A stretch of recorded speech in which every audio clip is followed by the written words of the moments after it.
Diego, can you go get the paperclip or the clipboard? It's in my car. Terry said that I should have.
Is Marco keeping his sweats? Yeah, so the ones that are playing with varsity keep their sweats. The only thing they're turning in is uniform.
What do you mean? You have to be ready.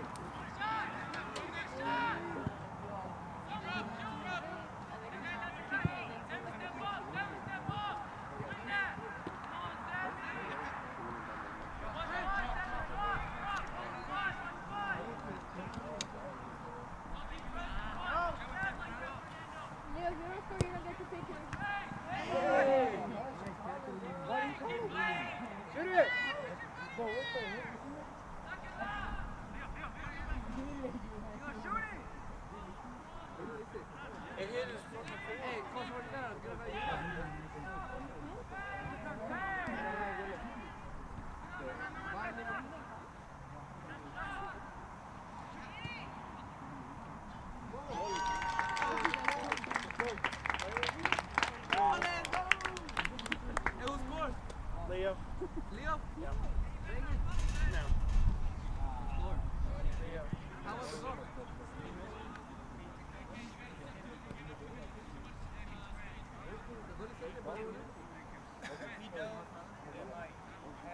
Oh, it's the thing. So you should have taken that.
Leo.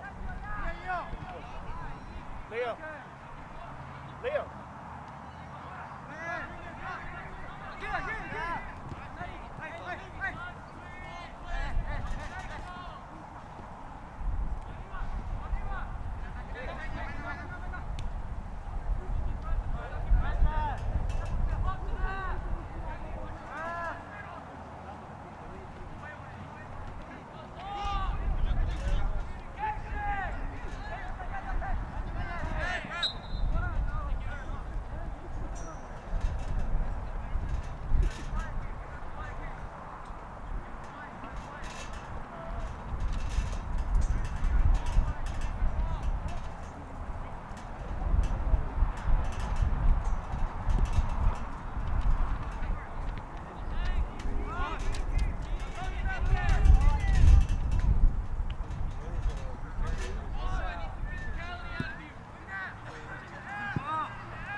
Yeah, they want to get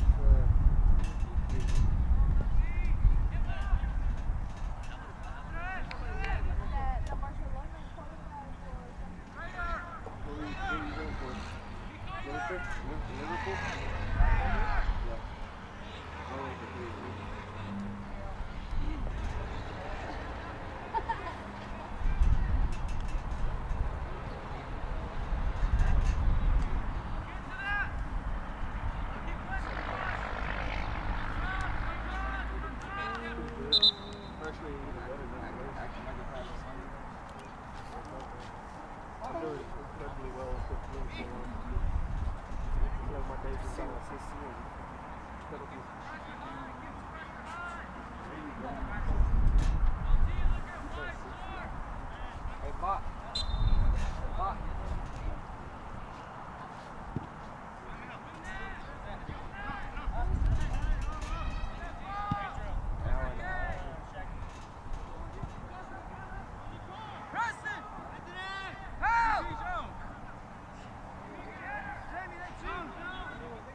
Are you ready, Sitter? What? You ready?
Yeah.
Let's get a foul. Come on, man. Yes, sir.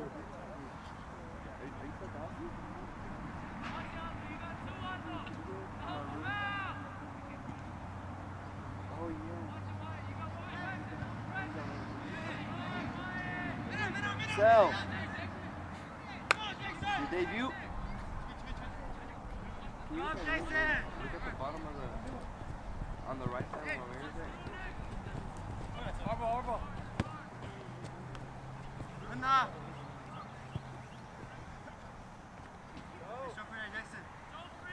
Get the ball. Okay. Bro, you need it?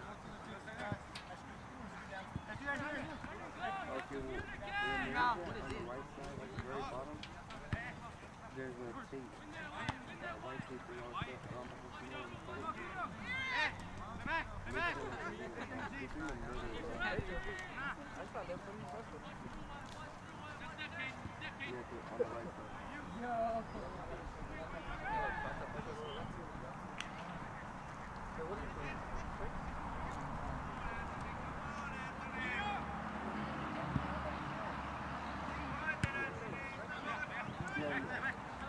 It's the plastic. Right.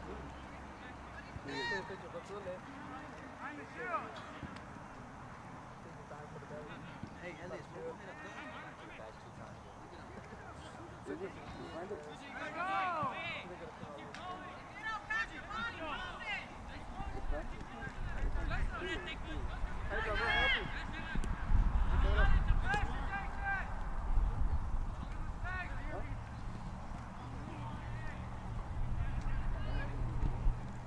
Oh my God.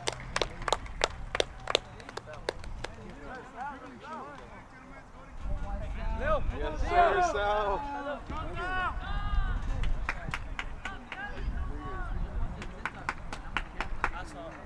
You saw it, bro?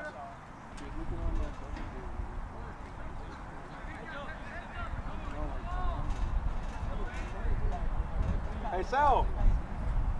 This side, buddy. There you go.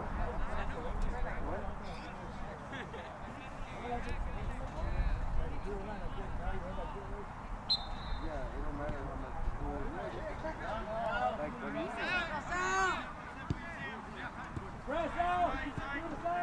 Get you, Sal.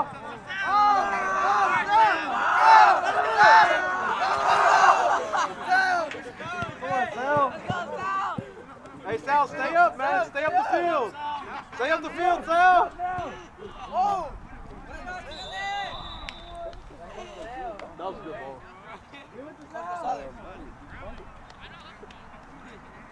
You can't teach that type of stuff, man.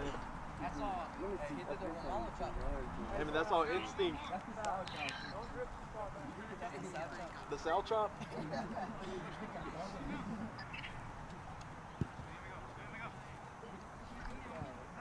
Look, we gotta, no, you're looking on the right side, in the middle. I said on the right side of the corner. In the middle of the corner. Get ready to run, Sal. Get ready to run. Get us out. In between the throws, yes. No. Okay, thank you. We'll bring it here like around. Yeah, can you give us more earlier than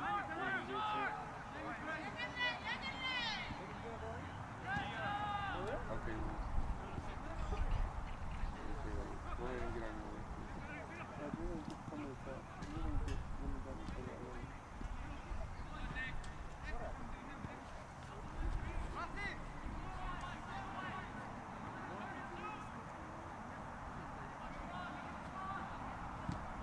Oh my God.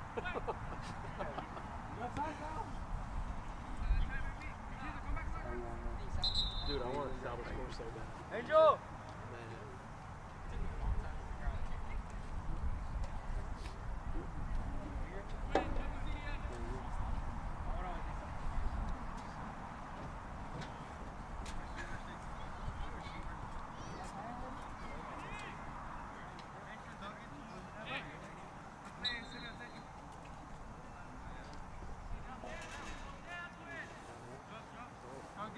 Get closer.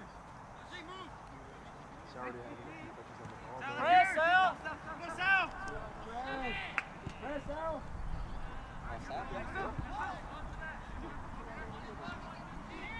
on the ball, man. Feels like he's ready.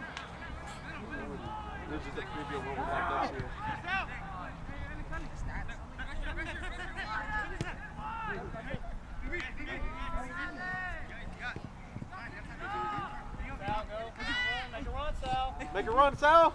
Take off. Take off, Sal. That's you, Sal. You think he can last?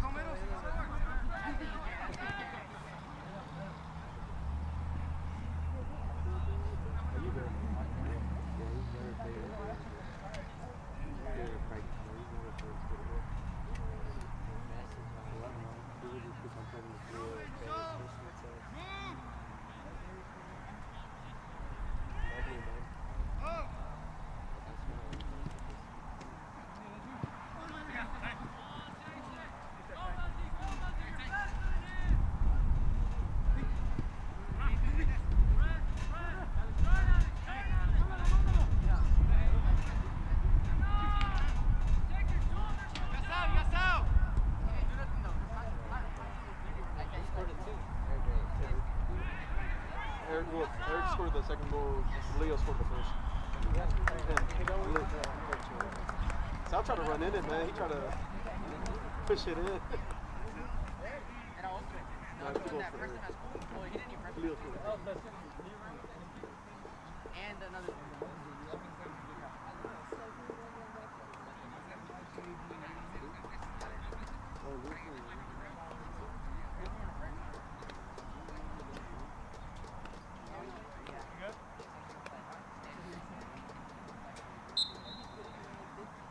Just keep chasing the ball, Sal. Keep chasing it.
Bro, this camera gonna hit them.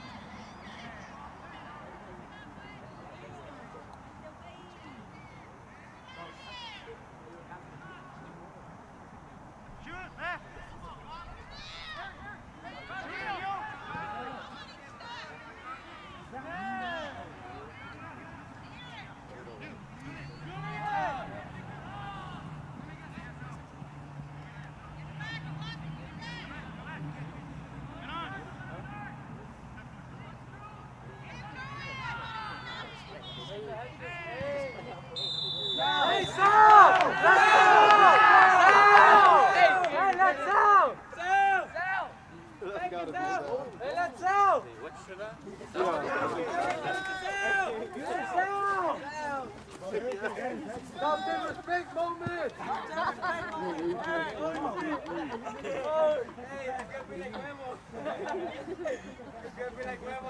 Vamos, Sal!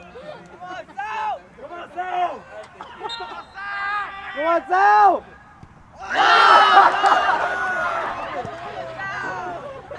Oh, Sal!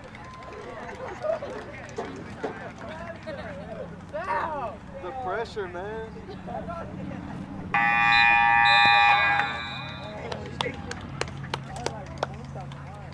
The pressure got to him, man.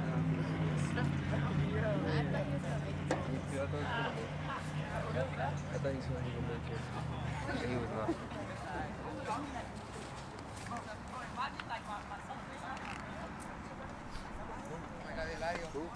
Hey, Sal said he don't want them easy goals, man. He don't want them easy goals. And they both missed, too. Wait, Gary's going to go? The South? Yes.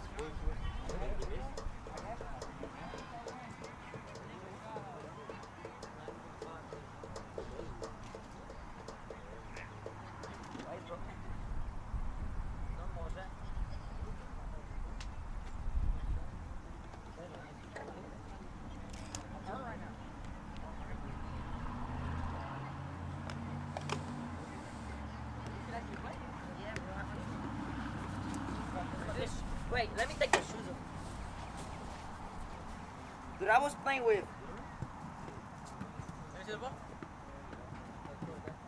Wait, when do you leave? I leave like in 2 months. I need the shoes. Actually, I think they were cool. Wait, I really got some power. Come on, vamos a niech tylko grać z kolegami.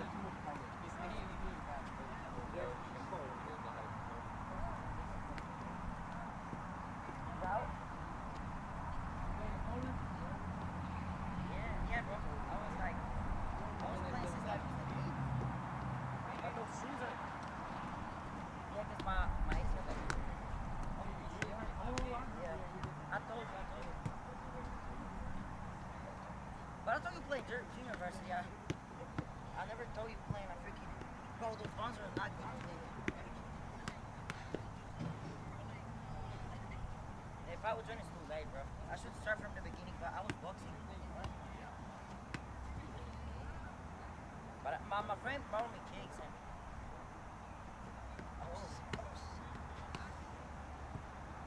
No?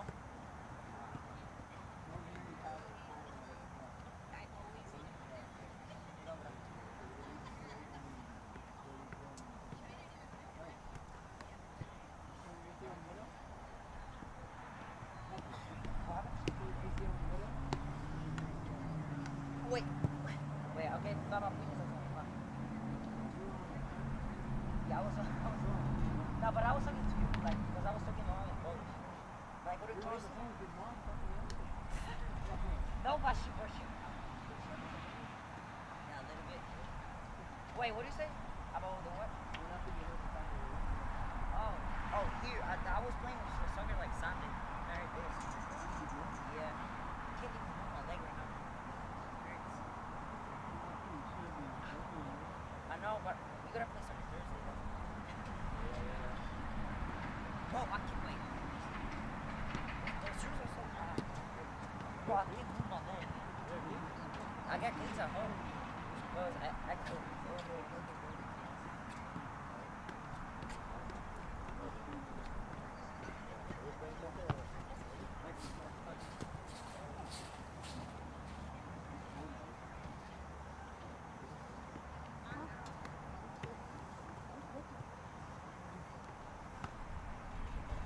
Nah, I'm retired boxer. I lost the fight, so.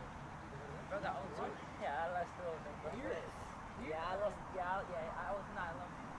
I lost two of them, bro. I was just around. And I started going to the gym right now. More.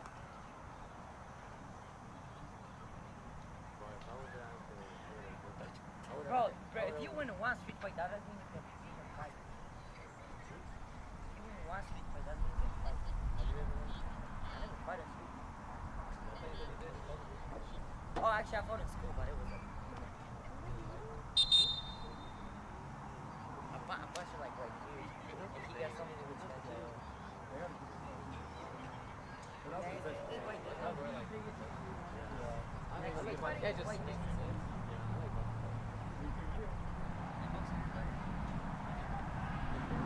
bro, street fight is like one lucky punch.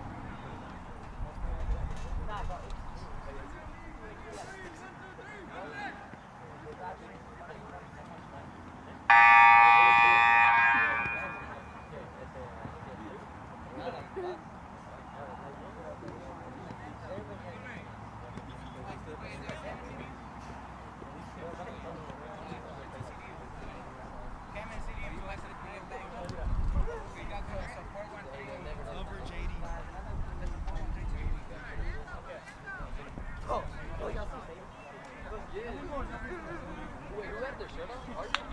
They two of them, bro. I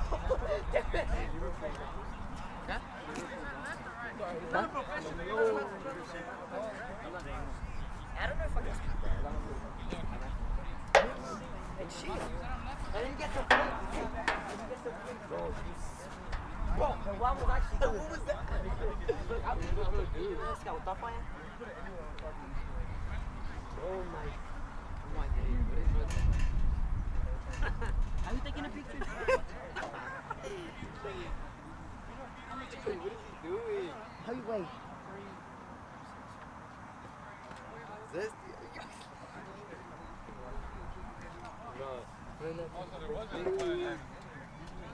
I was thinking.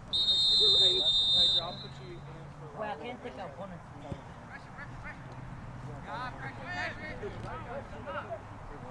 What's pressure?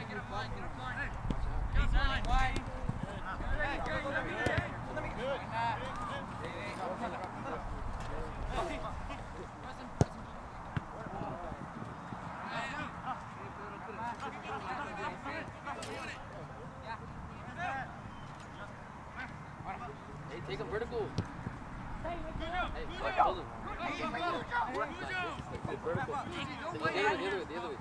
Stay there, Sal, stay there.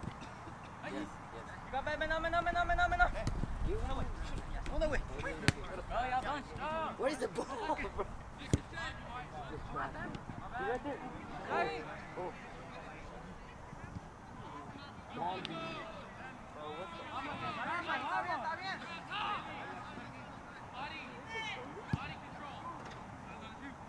Wait, I can't take a picture. Bro. Hey.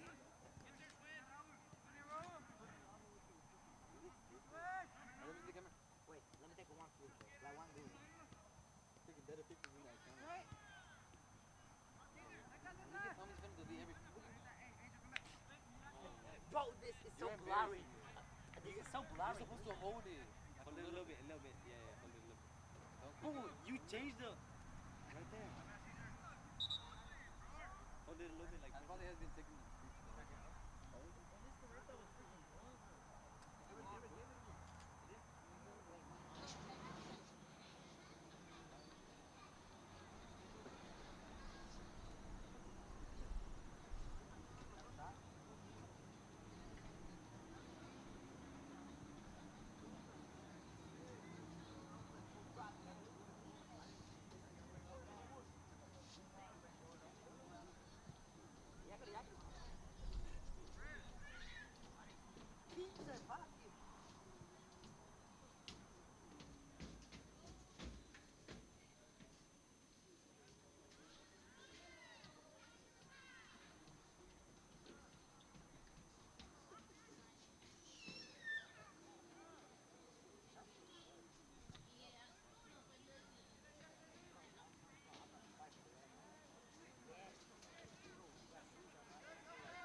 Number order is perfect. That's how they're announcing it.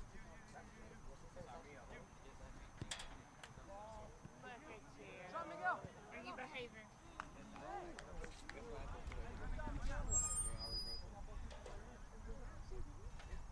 How's it going, sweetie?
Bro, actually, I like the tight shapes. Like, actually, you got big shapes.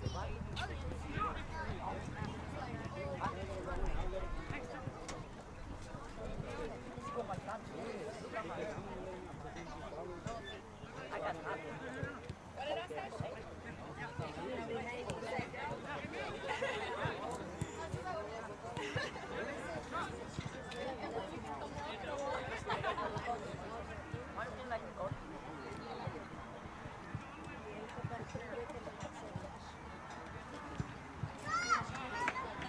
Well, at least put them back.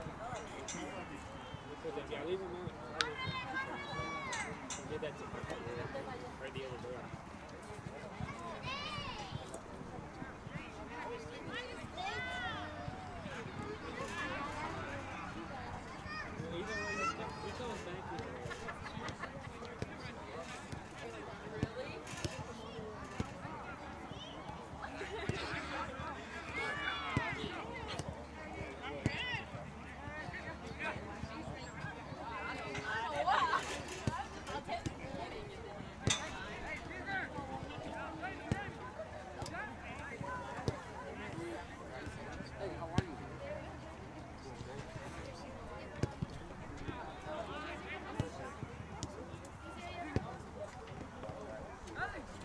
Parents, if you guys want to go ahead and get on the field, we're going to get this going as soon as this game is up.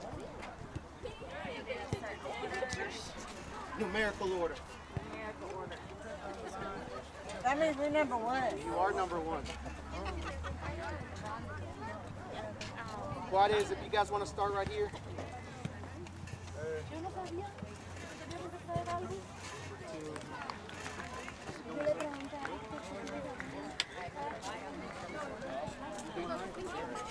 Moreira, when did you run here?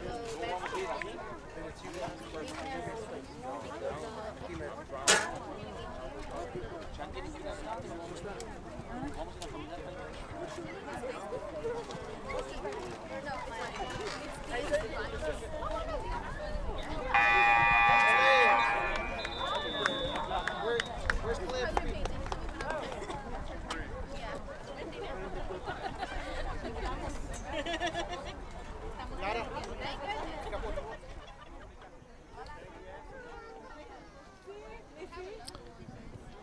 Good evening. Thank you for joining us on JISD Live. We will have the senior night festivities beginning in just a moment.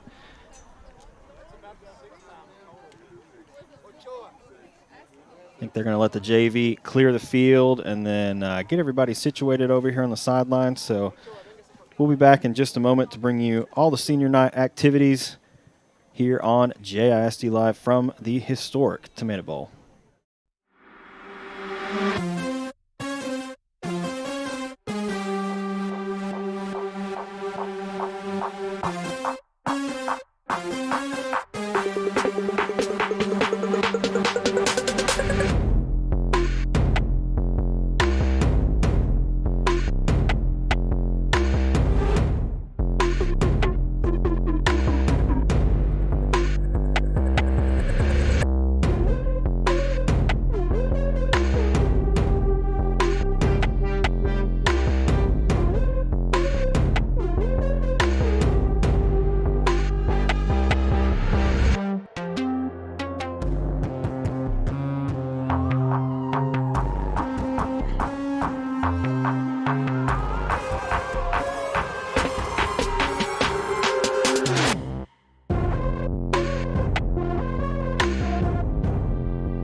Matchup between the visiting Marshall Mavericks and your Fightin Indians.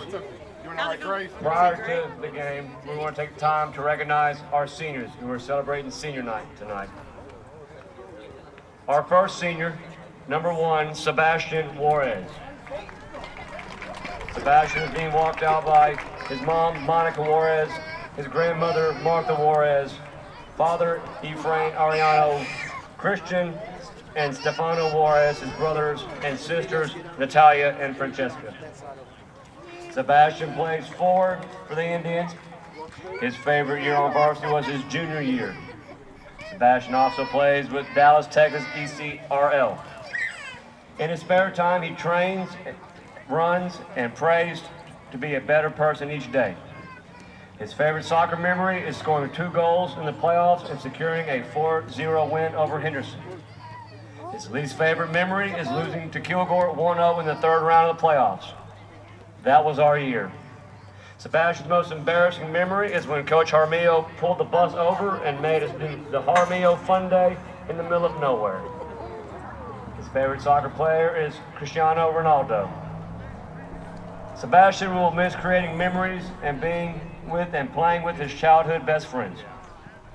He is most looking forward to winning the state championship this season, and he is not looking forward to the season ending. Sebastian's favorite teacher is Miss Stevens and her husband Blake Stevens because they're always there for me whenever I need them most. After high school, Sebastian wants to go to college and play soccer at the collegiate level. He thinks Ethan and Christian will get left by the bus. Sebastian thinks anyone can make it on ESPN as long as they believe in themselves and keep fighting for their dreams. Sebastian wants to give a shout out to his family for all the love and support, but mainly Mom, Dad, and Grandma for pushing him to work harder and stay focused each and every day. Number 1, Sebastian Juarez.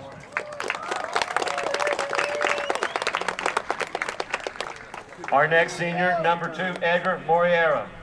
Edgar is being walked out by his father Edgar and mother Brenda Moriera, as well as his sisters Aaliyah and Itzel Moriera. Edgar plays center back. In his spare time, he does homework and goes out. Edgar's favorite year in soccer was his sophomore year. His most embarrassing memory is also being benched all of his sophomore year. He is most looking forward to being in the playoffs and will miss the bus rides home after the away games. Edgar's favorite memory is winning versus Nacogdoches in the Longview tournament. His least favorite memory is losing to Kilgore last year. Edgar's advice to the younger players is to focus on yourself. After high school, Edgar wants to go to college. His favorite teacher is Coach Orr. Edgar thinks Jacob is most likely to get left by the bus. Edgar thinks Armando Lara is most likely to be on ESPN because he is insane. Edgar's favorite soccer player is Sergio Ramos. Ladies and gentlemen, Edgar Moriera. Our next senior, number 4, Cole Killingsworth. Cole's being walked out by mother Beth and father Mike Killingsworth and brother Cash Killingsworth. Cole plays right back for the Indians. His favorite year in soccer has been this year. Cole also runs cross country. In his spare time, he runs, goes to church, and cleans pools. Cole's favorite soccer memory was his first varsity goal. His least favorite memory is Jaramillo Fun Day, ×3. If you know, you know. Cole's most embarrassing soccer memory is when he fell off Yair's shoulders under the bus seat. His advice to the younger players is work hard, stay away from yellow cards. Cole's favorite soccer player is Danny Alves. He will miss the bus rides after wins the most. He is looking forward to more wins this season and not looking forward to getting any more free food on the way home after away game. Cole's favorite teacher is Cliff Neely. After high school, Cole is going to the Fire Academy. Cole thinks Ethan will be left by the bus. He thinks Armando Lara, the next Lamine Yanel, will be most likely on ESPN.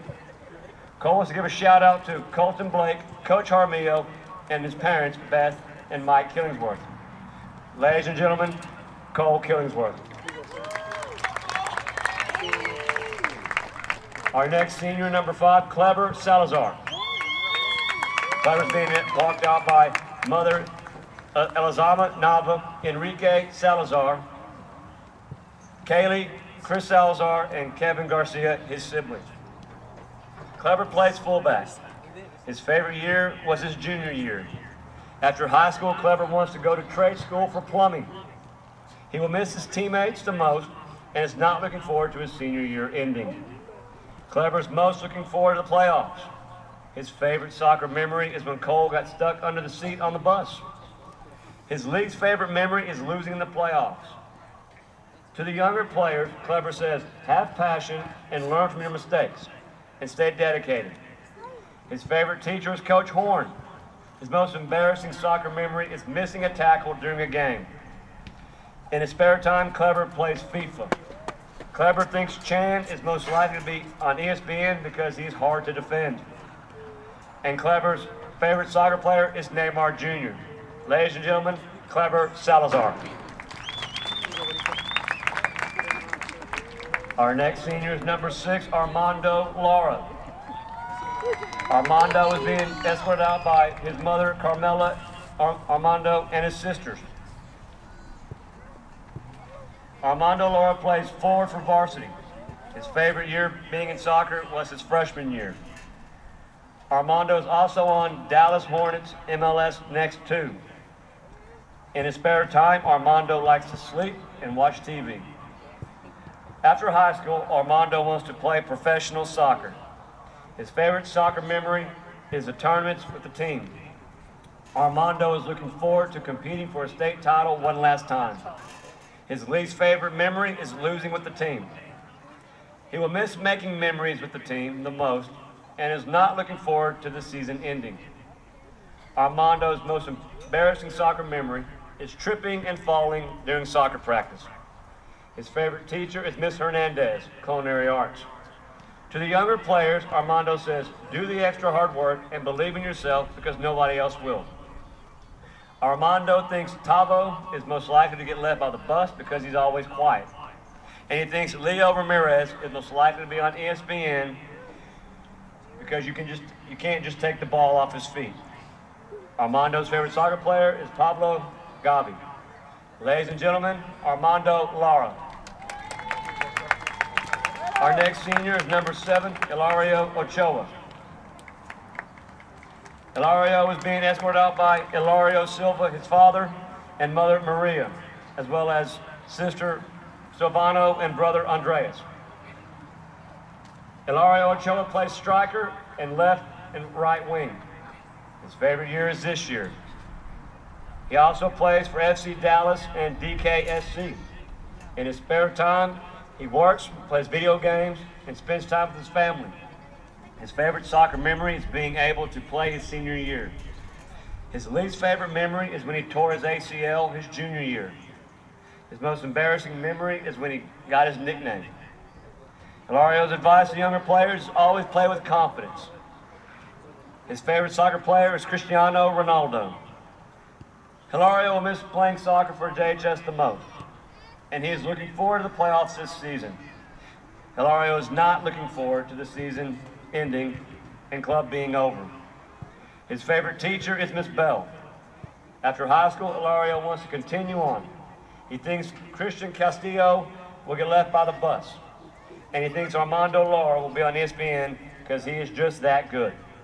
Hilario wants to give a shout out to Jack Torres. Ladies and gentlemen, Hilario Ochoa.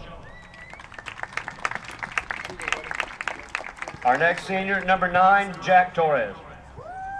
Jack is being escorted out by mother Isabel and Joel Torres. Jack plays center back, left back, center attacking mid, and center defensive mid. Jack also plays for FC Dallas ECNL. His favorite year in soccer was his junior year. His favorite teacher is Miss Hernandez. After high school, Jack wants to play college ball. His favorite soccer memory is winning the Longview tournament. He is looking forward to all the district games. They are going to be fun. His least favorite memory was playing his last game with his brother Brian, and he's not looking forward to playing his last game. Jack would not miss having to worry too much. To the younger players, Jack says, have fun. It shouldn't always be serious. Break some rules, but listen to the grown-ups. His most embarrassing soccer memory was being on the bench in the playoffs. In Jack's spare time, he learns guitar and plays some Fortnite. Jack thinks Christian is most likely to get left by the bus and he thinks Lil Axel is most likely to be on ESPN. Bro's small, but quick and techy. Joel's favorite soccer player is Ronaldinho. Ladies and gentlemen, Jack Torres. Our next senior, number 11, Victor Mendoza. Victor's being escorted out by Leticia Sanchez, his mother, and sister, Jasmine Sanchez. Victor is a striker for the Fightin Indians. His favorite year is this year. Victor is also involved in NHS and Key Club. In his spare time, he likes to sleep. Victor's favorite soccer memory is winning the Forney tournament. His least favorite memory is Jaramillo Fun Day. His most embarrassing soccer memory is when Kleber put a nerd cluster in his mouth while he was sleeping and he almost choked. To the younger players, Victor's advice is have fun and work hard. His favorite player is Messi. Victor will miss the free food and the bus rides the most. He is most looking forward to the playoffs and not ready for the season to end. Victor's favorite teacher is Miss Russell. After high school, he wants to go to TSTC and become a lineman. He thinks Castillo will get left by the bus. He thinks Guerrero is most likely to be on ESPN because he's a great soccer player. Victor wants to give a shout out to Gustavo and Guerrero. Ladies and gentlemen, Victor Mendoza.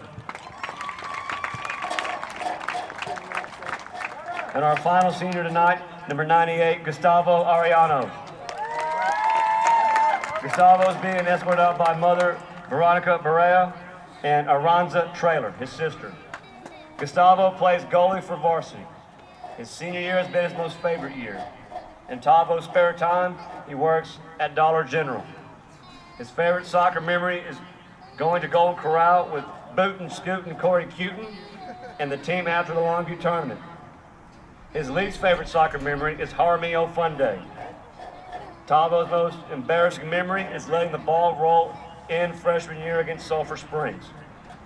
The advice he gives to the younger players is pass your classes. He will miss the free food and the bus rides the most. Tavo is looking forward to the playoffs. He's not looking forward to having free food after the season is over. His favorite teacher is Miss Trailer. After high school, Tavo is planning to go to UT Austin. He thinks Castillo will be most likely to get left by the bus because he's always late. Tavo thinks Guerrero is most likely to be on ESPN because he went to Portugal. Tavo's shout out goes to Jack, Vic, Guerrero, his mother, and God. Ladies and gentlemen, Gustavo Arellano. And let's hear it one more time for all of our Fightin senior Indians.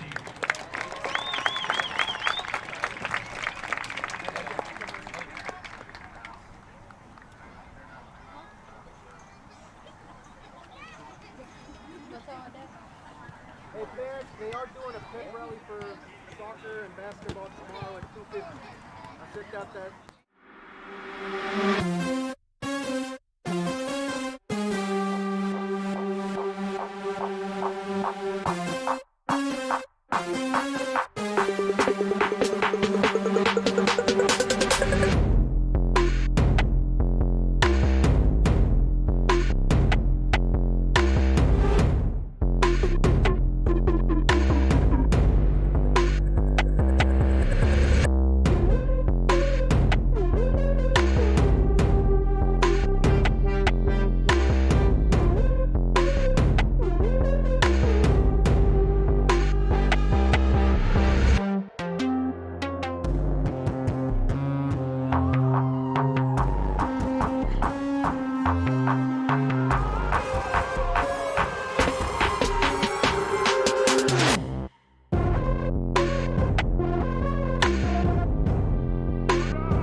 Good evening, Jacksonville soccer fans, and welcome to the historic Tomato Bowl for an exciting night of high school soccer as the Jacksonville Indians take on the Marshall Mavericks. I'm Ryan Travis alongside Paul Travis, and we're thrilled to bring you this matchup as Jacksonville looks to close out the regular season on a high note. That's right, Ryan. Tonight's a special one. It's senior night for Jacksonville, a night to honor the contributions of this year's senior class. These young men have been the heart and soul of this program, providing leadership, dedication, and some incremental moments on the field. Incredible moments on the field. I thought they were incredible. You've got to keep this script within my vocabulary. Incremental is what I was like. I was like, why did you put incremental for these boys? I was like, it's their senior night. You're like, they just made a little impact. Before we dive into tonight's action, let's talk about Jacksonville's last match. The Indians are coming off a hard-fought 3-2 loss on Friday against Mount Pleasant, and let's take a look at the highlights from that game on Friday.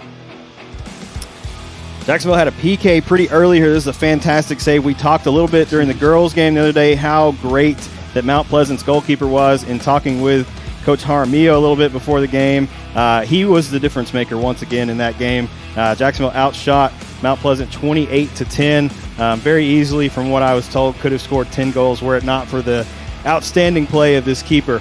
So Mount Pleasant, I don't actually have any goals for them in these highlights, but up 2-0 in the first half. Jacob with a long shot here apparently did not trouble the keeper too much.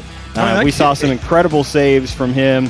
And then Mount Pleasant up 3-0 actually on Jacksonville in the first half.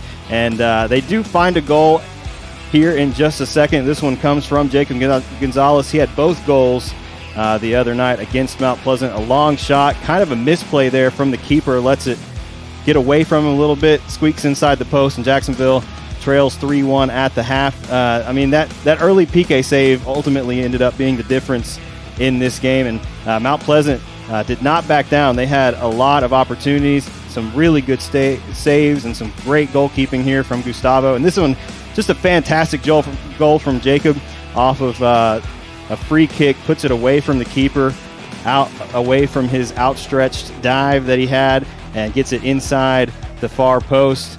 And Jacksonville trails 3-2. We had a save there pretty late from Gustavo, but ultimately Jacksonville falls to Mount Pleasant. Not the result that they wanted on Friday, especially with the district championship on the line. But despite the tough result, Jacob Gonzalez was a bright spot, scoring both goals and keeping Jacksonville in the fight until the final whistle. And that's the kind of effort they'll need tonight against Marshall. The team has been looking to spoil Jacksonville's senior night. Jacksonville's already secured a playoff spot, but momentum going into the playoffs and the postseason is crucial.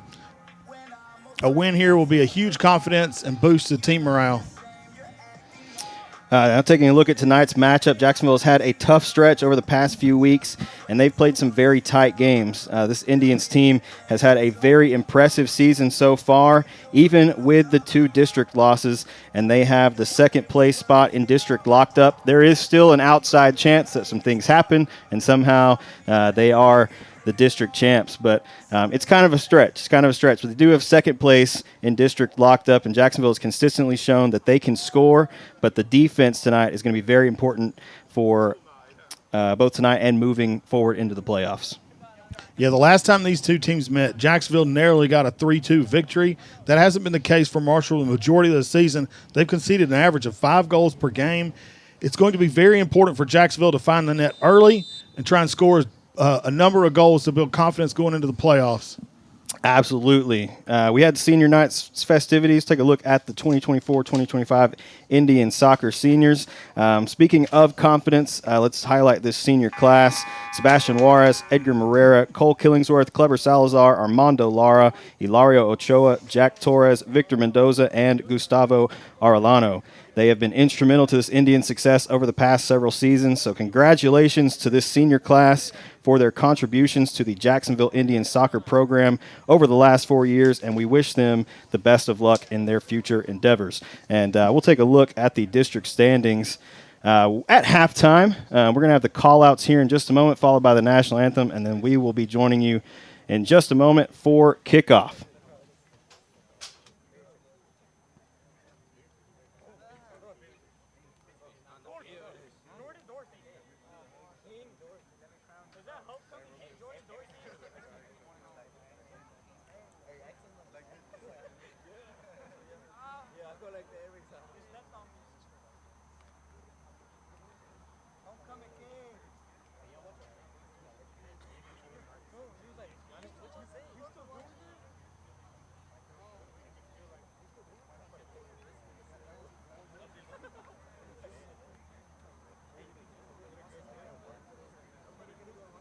Ladies and gentlemen, welcome to tonight's District 10 5A matchup between the visiting Marshall Mavericks and your Fightin Indians.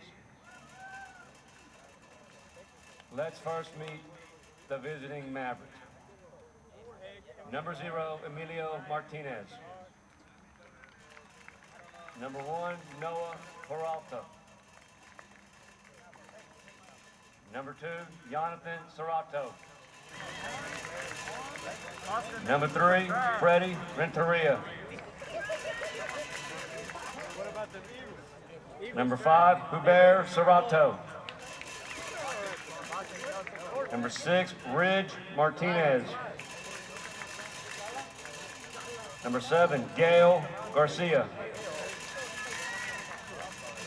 Number 8, Oscar Miranda. Number 9, Austin Hand. Number 10, Saul Morales. Number 11, Jared Reyes. Number 12, Dwayne Ferguson. 13, Julian Sinceros. Number 14, Hector Torres. Number 15, Luis Ramirez. Number 18, Oscar Acosta. Number 22, Johan Salazar. And number 23, Josh Alcantar.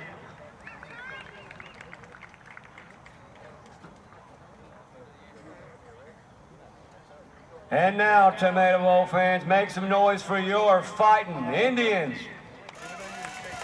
Number 1, Sebastian Juarez. Number 2, Edgar Moreira. Number 3, Oscar Escareño. Number 4, Cole Killingsworth. Number 5, Clever Salazar. Number 6, Armando Lara. Number 7, Ilario Ochoa.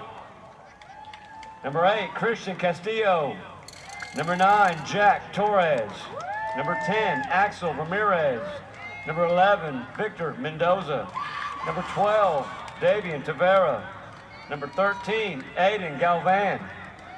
Number 14, Leo Ramirez. Number 15, Marco Sotelo. Number 16, Jacob Gonzalez. Number 17, Giovanni Castillo.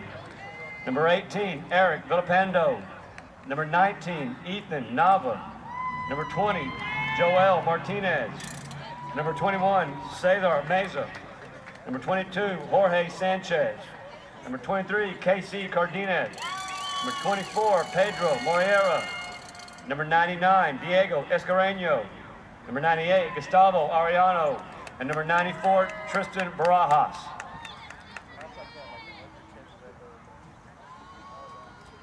And now, ladies and gentlemen, if you would please rise, and gentlemen, remove your hats for the playing of our national anthem.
All right, we are just about set to go.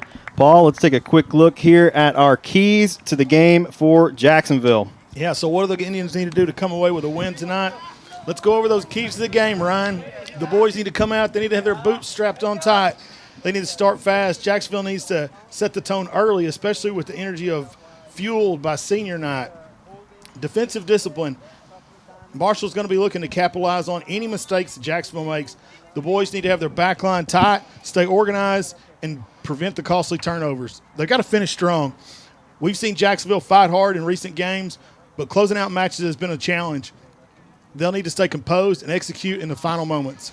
Yeah, I couldn't have said it any better myself. No, I did write that. Let's take a look at our Indians starting 11 tonight. Once again in a 4-4-2 with a diamond in the midfield. Head coach Rudy Jaramillo, and it's a senior night, so we have lots of seniors starting tonight. Gustavo in goal, Davian Tavera, and Jack Torres at center back, Clever Salazar, and Cole Killingsworth at outside back, Ethan Nava at defensive mid, Sebastian Juarez and Armando Lara on outside mids. KC taking his usual attacking mid position, and up top tonight for the Indians, Victor Mendoza and Ilario Ochoa. Yeah, with 9 seniors and it's senior night, filling out the lineup, pretty much so. Yeah, I did look. So there's 9 seniors tonight. There were 11 last year. So in the past 2 years, Jacksonville has graduated 20 guys. It's a lot of talent to try to recover from every year when you lose that many guys. And we're also joined in the press box tonight by new Jacksonville head coach Monty Stevenson. Coach Stevenson brings a wealth of experience and a proven track record of success to Jacksonville ISD. He's a graduate of Alvarado High School, where he went on to play defensive tackle at the University of North Texas. After his college playing days, he played professionally for the New Orleans Voodoo of the Arena Football League and the Calgary Stampeders of the CFL. Coach Stevenson began his coaching career with 2 separate 3-year stints as an assistant at Copperas Cove High School, followed by 3 seasons at River Oaks Castleberry High School. In his most recent position, he served as the defensive coordinator at Alvarado High School, where he played a pivotal role in leading the team to an impressive 13-1 record in 2024. Coach Stevenson, we're excited to have you here in Jacksonville, and there's a lot of excitement about you being here in the community. We actually had someone come up to us at Legends the other day that was like, do we need to go ahead and book a hotel for the 3rd round against Highland Park? He made it kind of jokingly. Everyone just wants us to, be competitive, because that's not been the case over the last several years. So once again, thank you for joining us tonight. We really appreciate it. Thank you for having me. I think we just put one out into the street, Ryan. That's the first time all season I've seen them kick a ball and it go completely out into the highway, but I'm pretty sure it bounced off the roof and went right out into the highway. That's because you haven't been here for all the boys' games. They hit it bounced like in the middle of the highway one night and rolled all the way across and hit the building across the street. So. No, I'm just a part-timer on these games. So. Yeah, Jacksonville with an early corner here. Coach, you've been here the last several weeks for both the boys and girls soccer games. What are your thoughts on the games that you've seen so far, and have you seen anything that you like? On both sides, they are so competitive and they fight until the bitter end. If anything that stood out to me is the fight that we have on both sides of our program, and I'm looking to bring a lot of that to our football program. If I could just have our kids come out and just watch these young men and our young ladies, I think they would be amazed at how tough they are at this level and at this game. It's exciting to see. It is a really nice shot there from Armando. And, I hated that you had to leave early for that Hallsville game a couple weeks ago. That was probably the best game of the season for sure. That's the best game that we've watched. Had a good time with it. Yeah, it was a lot of fun. Yeah. And I mean, they scored with 2 minutes left, too. Did you see any of the goals in the second half? I did not. So I had to leave to get back to my family. But I heard as soon as I left when that turnaround happened. He turned on the. I know what he did, Ryan. He got in the truck and he put YouTube on and just listened to the audio of the broadcast. Jacksonville's threatening here. Yeah, you're right, Coach. Especially the girls' game the other night we're talking about. They showed a lot of grit because they were down 2-0. They hadn't been that way all season. And, Ryan and I talked about it. This is the first, adversity that they had to overcome. Yeah, for sure in district, the the early part of the season, they were dominant on, in most of the games. Oh, yeah, they were dominant in most of the games, and the district they've been dominant all season. And so, yeah, that was something we were looking at. Is like when they went into halftime, how are they going to come out the second half? Because it tells you a lot about a team. It's easy to come out excited to play the second half when you're winning. Absolutely. It's another deal to come out when you're down 2-0 and see how you respond. So that was a good, a great point. And I'm sure that was Roy. Coach Alvarez was glad to see how they responded because he's going to have some challenges when we get into the playoffs. Yeah, it's going to be tough. It's going to be tough. It's going to be tough. Yeah, I mean, this is a game you expect Jacksonville to win. I know we didn't get to take a look at the district standings. Marshall's currently in last place in district. But last time they had us, they haven't won a game. A lot of the teams in the district have beaten them 6, even 8-0 in a lot of cases. But the last time that these two teams played each other, Jacksonville's narrowly squeaked out a 3-2 win, which I was told Marshall scored with about a minute left. So it didn't quite maybe end up being as close as it looked on the scoreboard. But still, I mean, anything could happen. I mean, we're 5 minutes in. Jacksonville has controlled the possession. They're putting a lot of pressure on, threatening for a first goal, but they still have not found one. And, I mean, if you're Marshall, you're definitely trying to not only get the upset on senior night, but find your first win of the season. I call these trap games. The games you are supposed to win, and you don't respect them enough, and they find a way to hang in there. Yeah, we'll see. We'll see what Marshall's able to do. So I know we've talked a little bit about the boys and girls soccer program. I don't know how much experience that you have necessarily coaching girls sports, but what is your experience between coaching girls and coaching boys, and are there any differences that you may have seen between the two? So, sure, yeah, I was the head boys track coach at Alfredo, and I coached the sprinters and the relays. So I had both boys and girls. So as far as being the competitor, I mean, that's always on both sides. If you wanted to point out a difference, obviously the physical part of it that goes into it. But as far as running track, I mean, you got to have some endurance. I mean, you got to be a competitor. You got to learn how to run your race and overcome it and persevere. So a lot of it's the same. The only thing you can point out that's different is the physical part of it.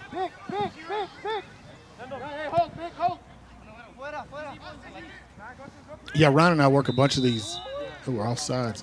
Ryan and I work a bunch of these games, and I watch all the girls' games because my daughter plays soccer. And, we were talking about Emma Hayes, the new girls or women's, I guess I shouldn't say girls. I should be women's national team coach. And she talked about how, soccer as a sport is viewed through the lens of how men play the game. And one of her deals is to try and help people understand the lens to how to view it for how women or girls should play the game, to try and develop the program for women in the U.S.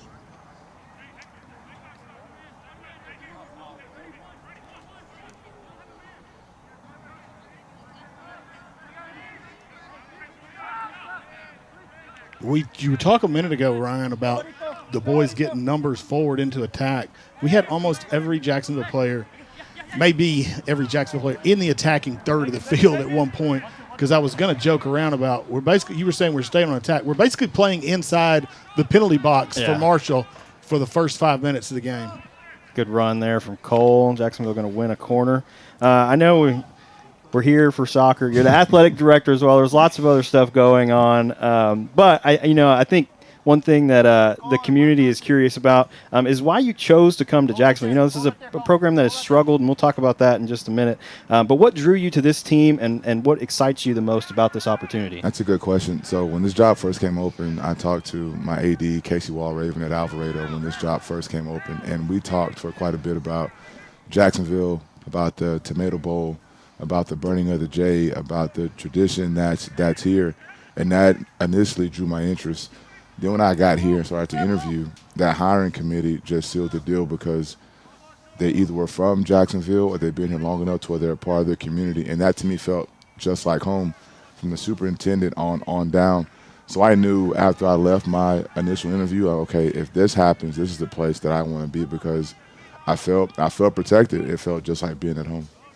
That's good to hear. I know it's probably tough to leave Alpharetta. I mean, that's where you're from. You're coaching at your alma mater. I mean, that's one of those things that a lot of people want to be able to do is to coach in their hometown. So I'm sure that was a big decision, for you to want to leave and say, I think this is where I need to be right now. And did you have any feelings like that? Like, man, I really enjoy being in my hometown. You go 13-1. And then what's coming back, and you're going to be just as good, if not better, than the year before. But I thought about it. I'm like, hey, this is what Casey has done for me over these past 3 years. It's time for me to go do this exact same thing for somebody else. So I want to be able to help and grow coaches and help them navigate, what it takes to be a coordinator, what it takes to be a head coach. So it's my time to help do what he did for me for other people. Yeah, for sure. I hear you guys brought competition back to the high school with our competition Fridays. What do you call it? Look, it's competition Fridays, and these kids love it. So here's my idea, and everything that we're doing here, I brought from home. I put my own spin on it. So I'm like, hey, this is a goal, baby. This is the place right now that has some challenges. They need some quick wins right now. So our first competition was tug of war in our mat room.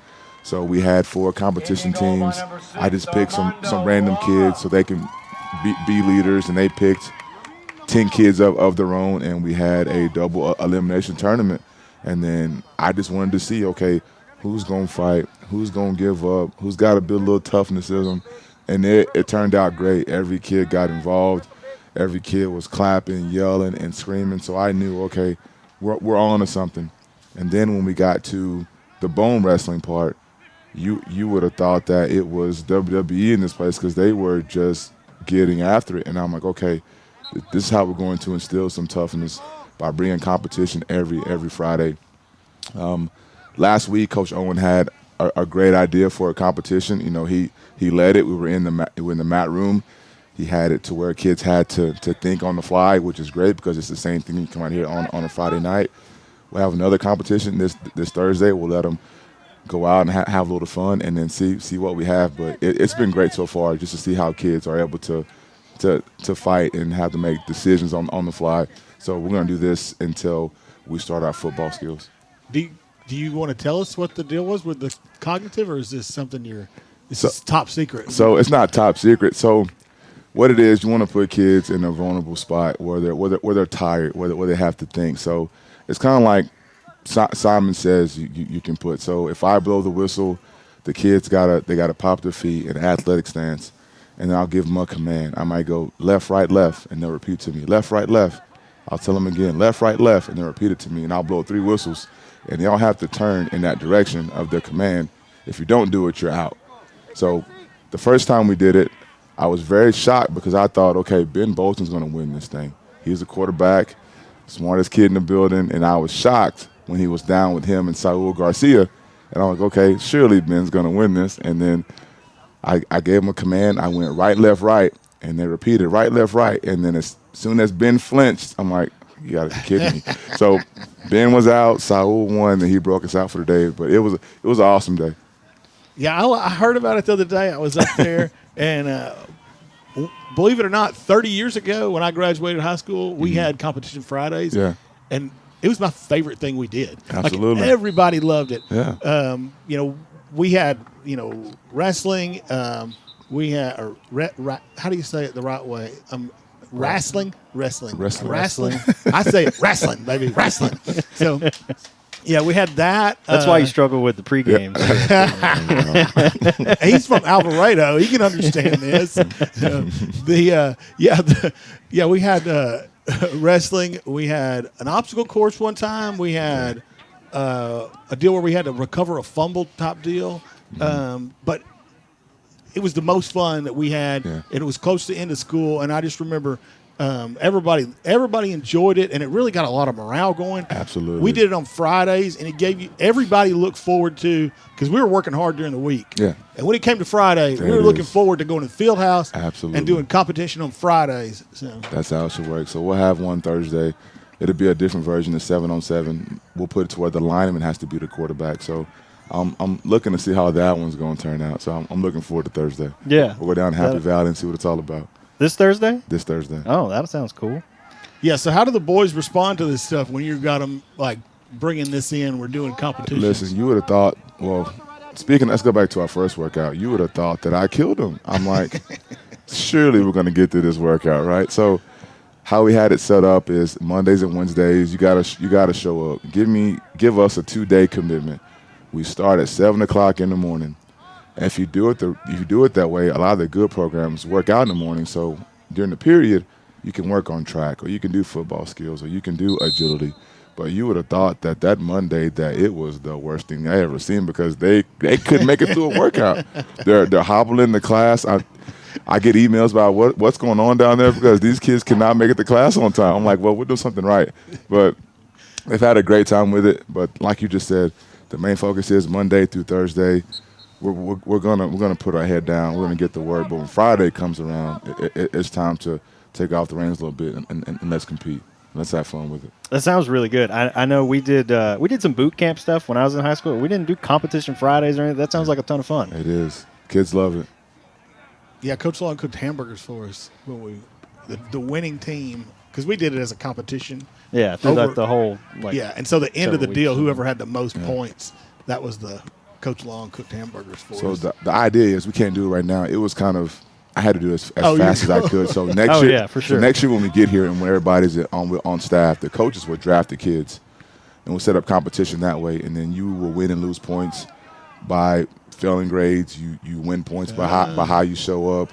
You lose points by bad teacher emails. So that way we're trying to let them know, hey, everything around this program is important, not just football.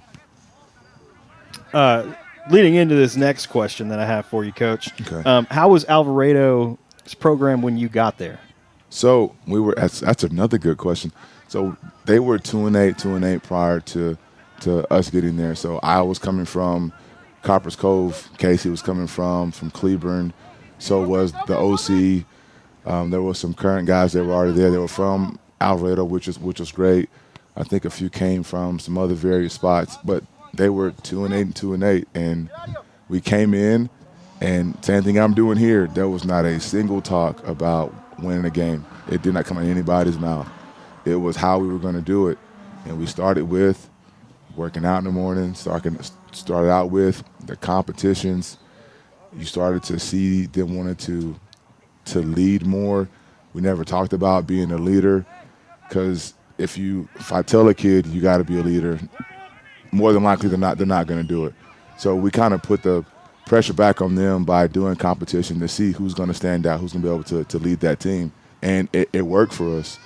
And that program now is what's going to be here. It's a player-led program.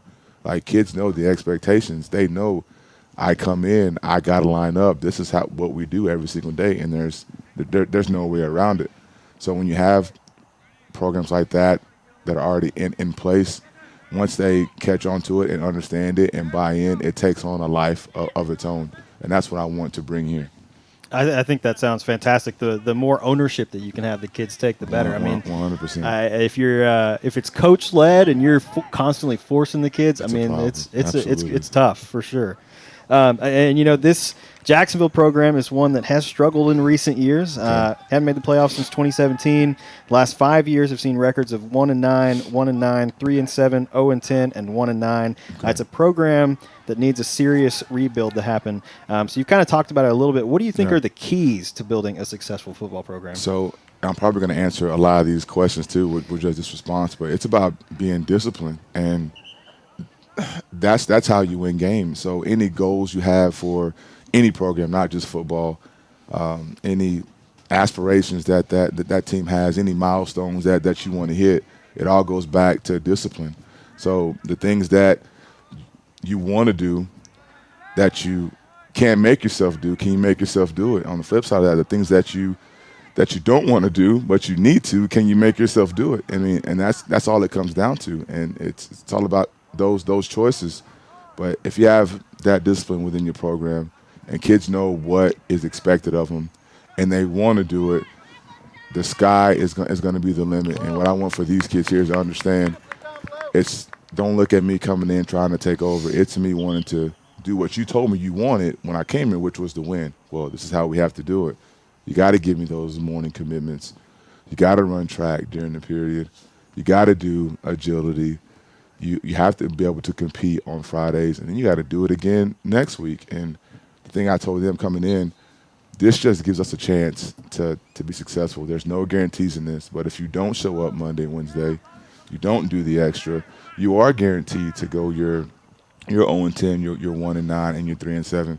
So right now, how we're doing things, we're giving ourselves a chance to be successful, and it all goes back to discipline and showing up.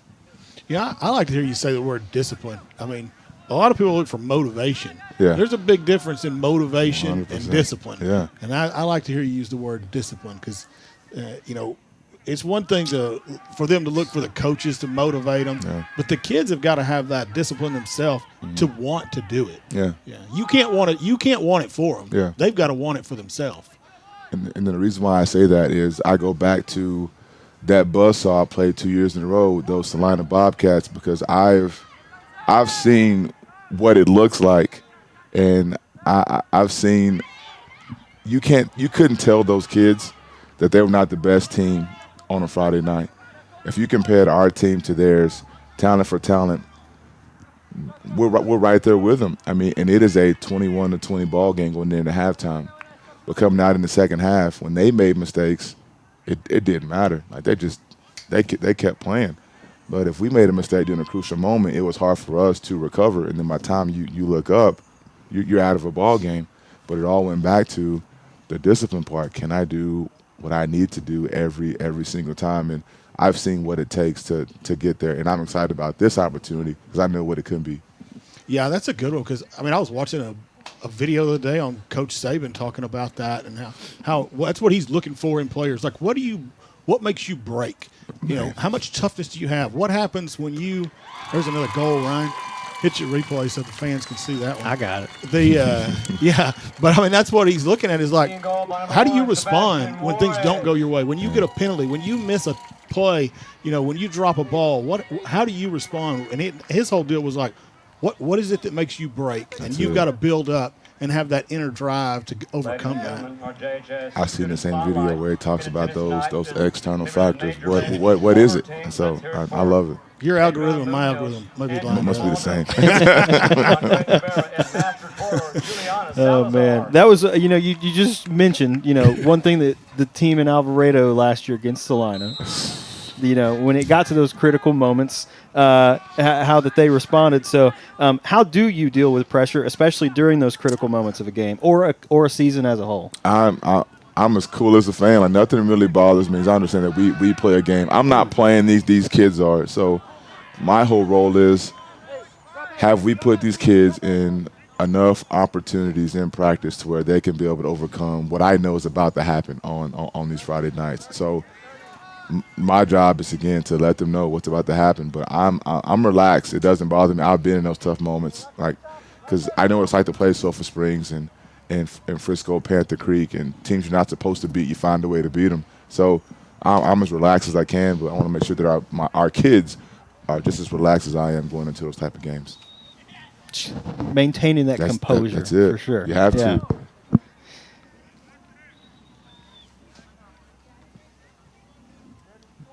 It's like Marshall got a free kick here. I mean, Cole dispossessed that kid, and everybody thought it was clean except for the referee. Yeah. And sometimes that's how it goes. But, Jacksonville easily defends that ball, and they're going to go right back on an attack. Yeah, Ryan and I watch a lot of soccer. Okay. So we're going to ask you a bunch of questions about soccer and formations and stuff like that. But I'm about to mute my mic here in a second. With soccer, with what you're talking about goes along with one of the topics that we talk about, though. Soccer is very autonomous. So the players, they have to make decisions in the moment, in the flow of the game. And that, you're looking at it as a coach saying, hey, I know what's coming, but the kids have got to be able to respond to it.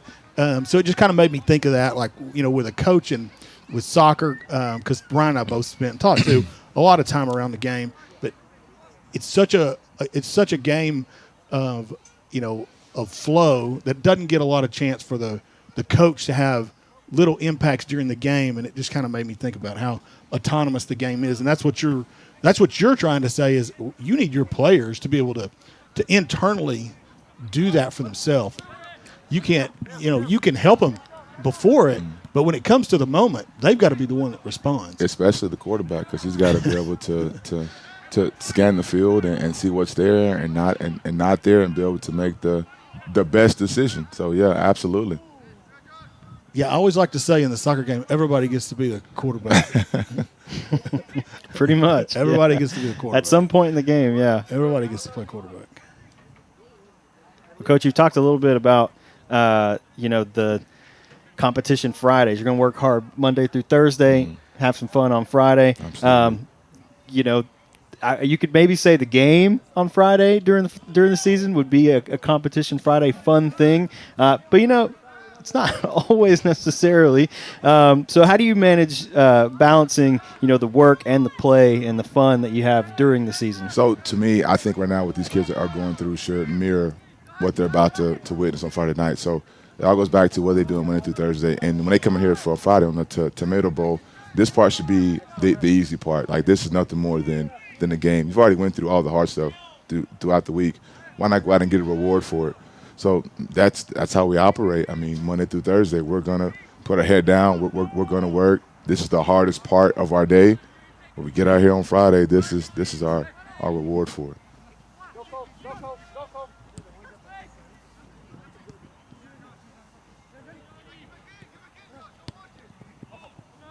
Marshall got a little burst of energy around. Just a little bit, yeah. By the way, we spend about half the time talking about the game and about half the time talking about random stuff. Okay. It depends on the game. Yeah, true. Sometimes we talked about the Goonies. Last year there was a giant rainbow on the opposite side that we could literally see the beginning and the end of, which was pretty cool. So then Paul pulled up rainbow facts and asked me rainbow trivia during the second half. We were also winning 11-0. I think it was 15. Okay, it was a lot. Yeah, it was a lot. Could you answer the questions? I mean, surprisingly, of them, yeah. Surprisingly, yeah, I answered quite a few of them. So here we go. Coach, what state in the United States has more rainbows than any other state? Ryan, you can phone a friend if you like, because Ryan, believe it or not, got this one off the top of his head. I'm phoning you. You're phoning me? Yes. I think it was Hawaii. It was Hawaii. Yeah.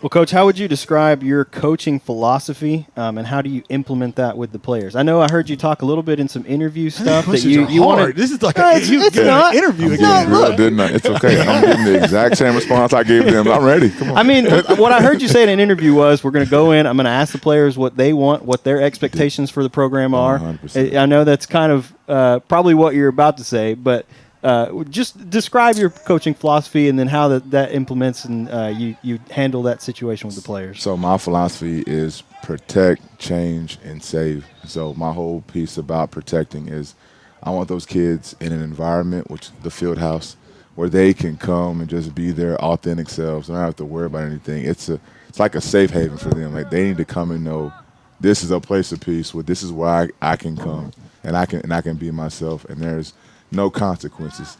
The change part is I want people to see the maturity from their freshman year throughout their senior year if there's not some type of immediate change. And the last part is always hard, the saving part. I don't want kids to quit any sport with any program, because the things I've learned over the years is when kids quit, they don't necessarily replace you with anything positive. So the hard part is keeping every kid we can within our program and finding a place for them to be successful. It's always the hardest thing to do, because do you lose a kid and you keep the program intact, or do you keep a kid around and then all of a sudden other people see it and you're in a detriment? So it's like, what do you do? But my job is to make sure that saving part, I just got it in there, that we can save every kid that we can here. That's part of Jacksonville athletics. I've heard you already had quite a few kids come back. We've had about 7 or 8 kids come back, and I just told them how it's going to be different, and I'm always, look at what I do and not what I say. So they've a part of the program, they've seen it.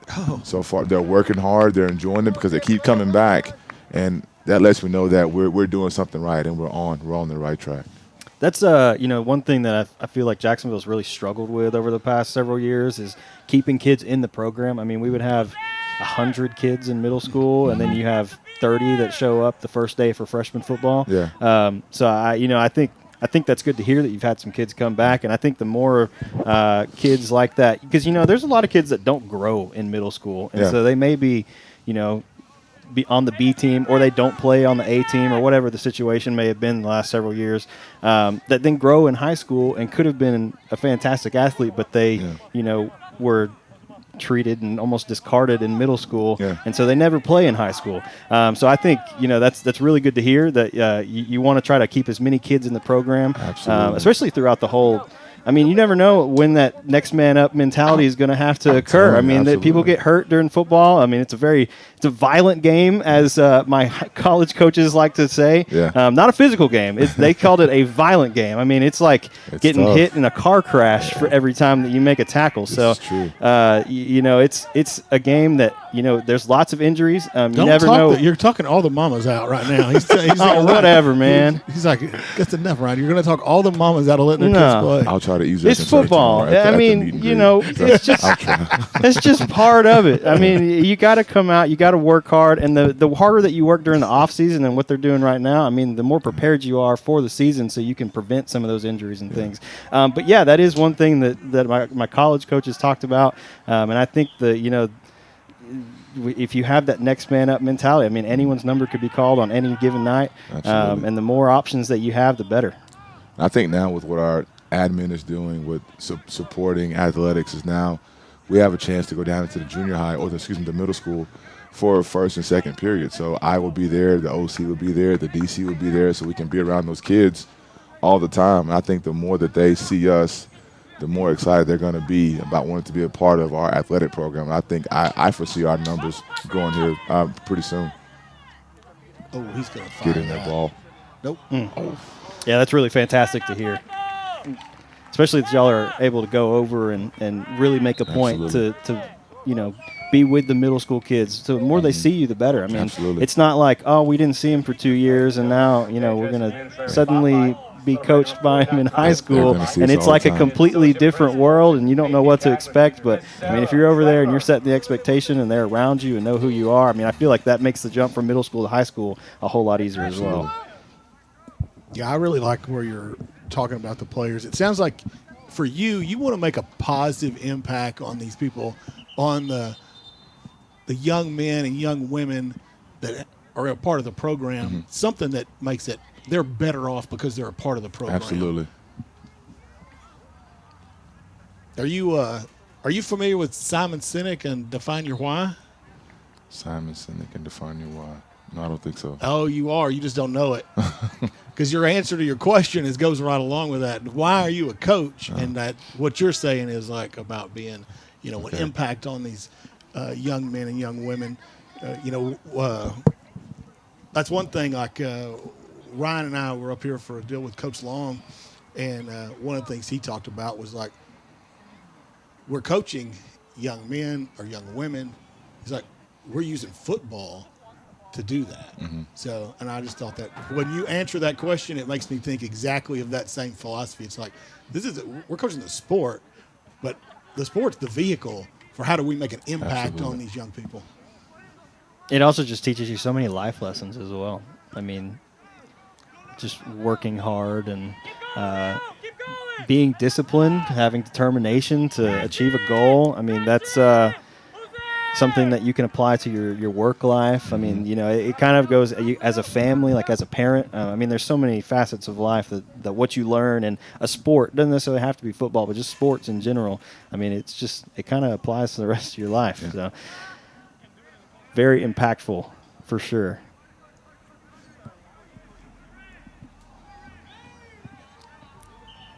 I thought they kept that ball in somehow. So, yeah, your eyes are better than mine, but. I mean, we're looking at a light gray line on the far side. It's almost invisible.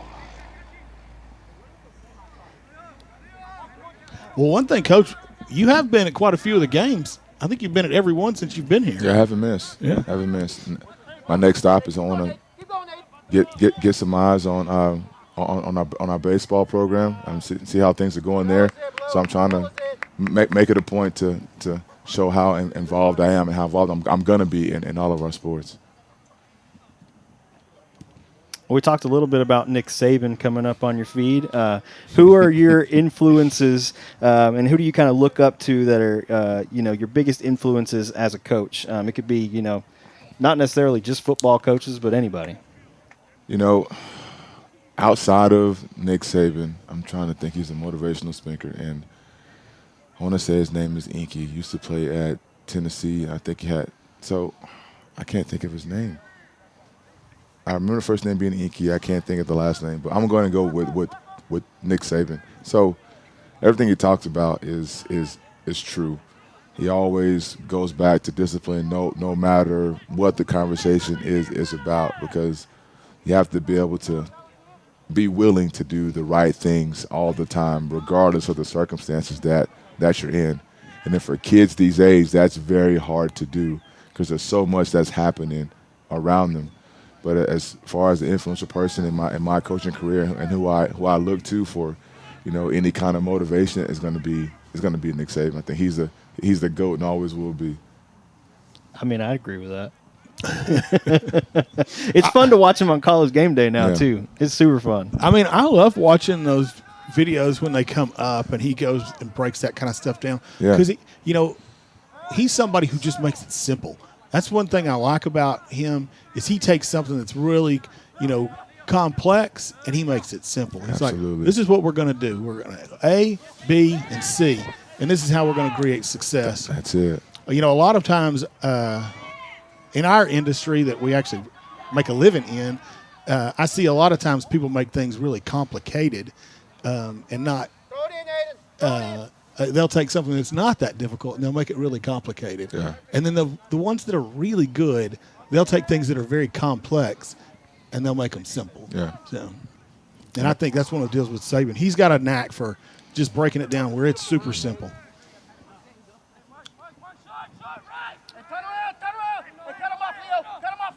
Coach, I think I've got maybe 2 more questions for you. Actually, maybe 3.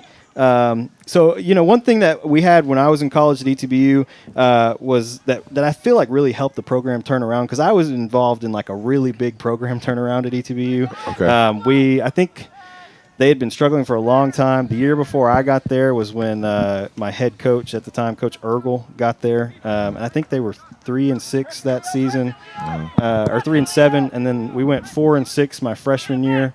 And then we had 3 straight seasons when I was there where we went 7-3, 7-3, 7-3, and we're in one of the top 2 conferences in Division III football. Yeah. So very, very tough conference for sure. But one thing that they implemented that I feel like really helped turn the program around too was having some specific and measurable goals for each game. And ours were kind of by position groups. I've heard individual players and stuff as well doing the stickers on the helmets. I'm not necessarily saying that we're going to do stickers or anything. That's up to you. But what goals have you set for the team or for individual players, and how do you plan to track that progress throughout the season?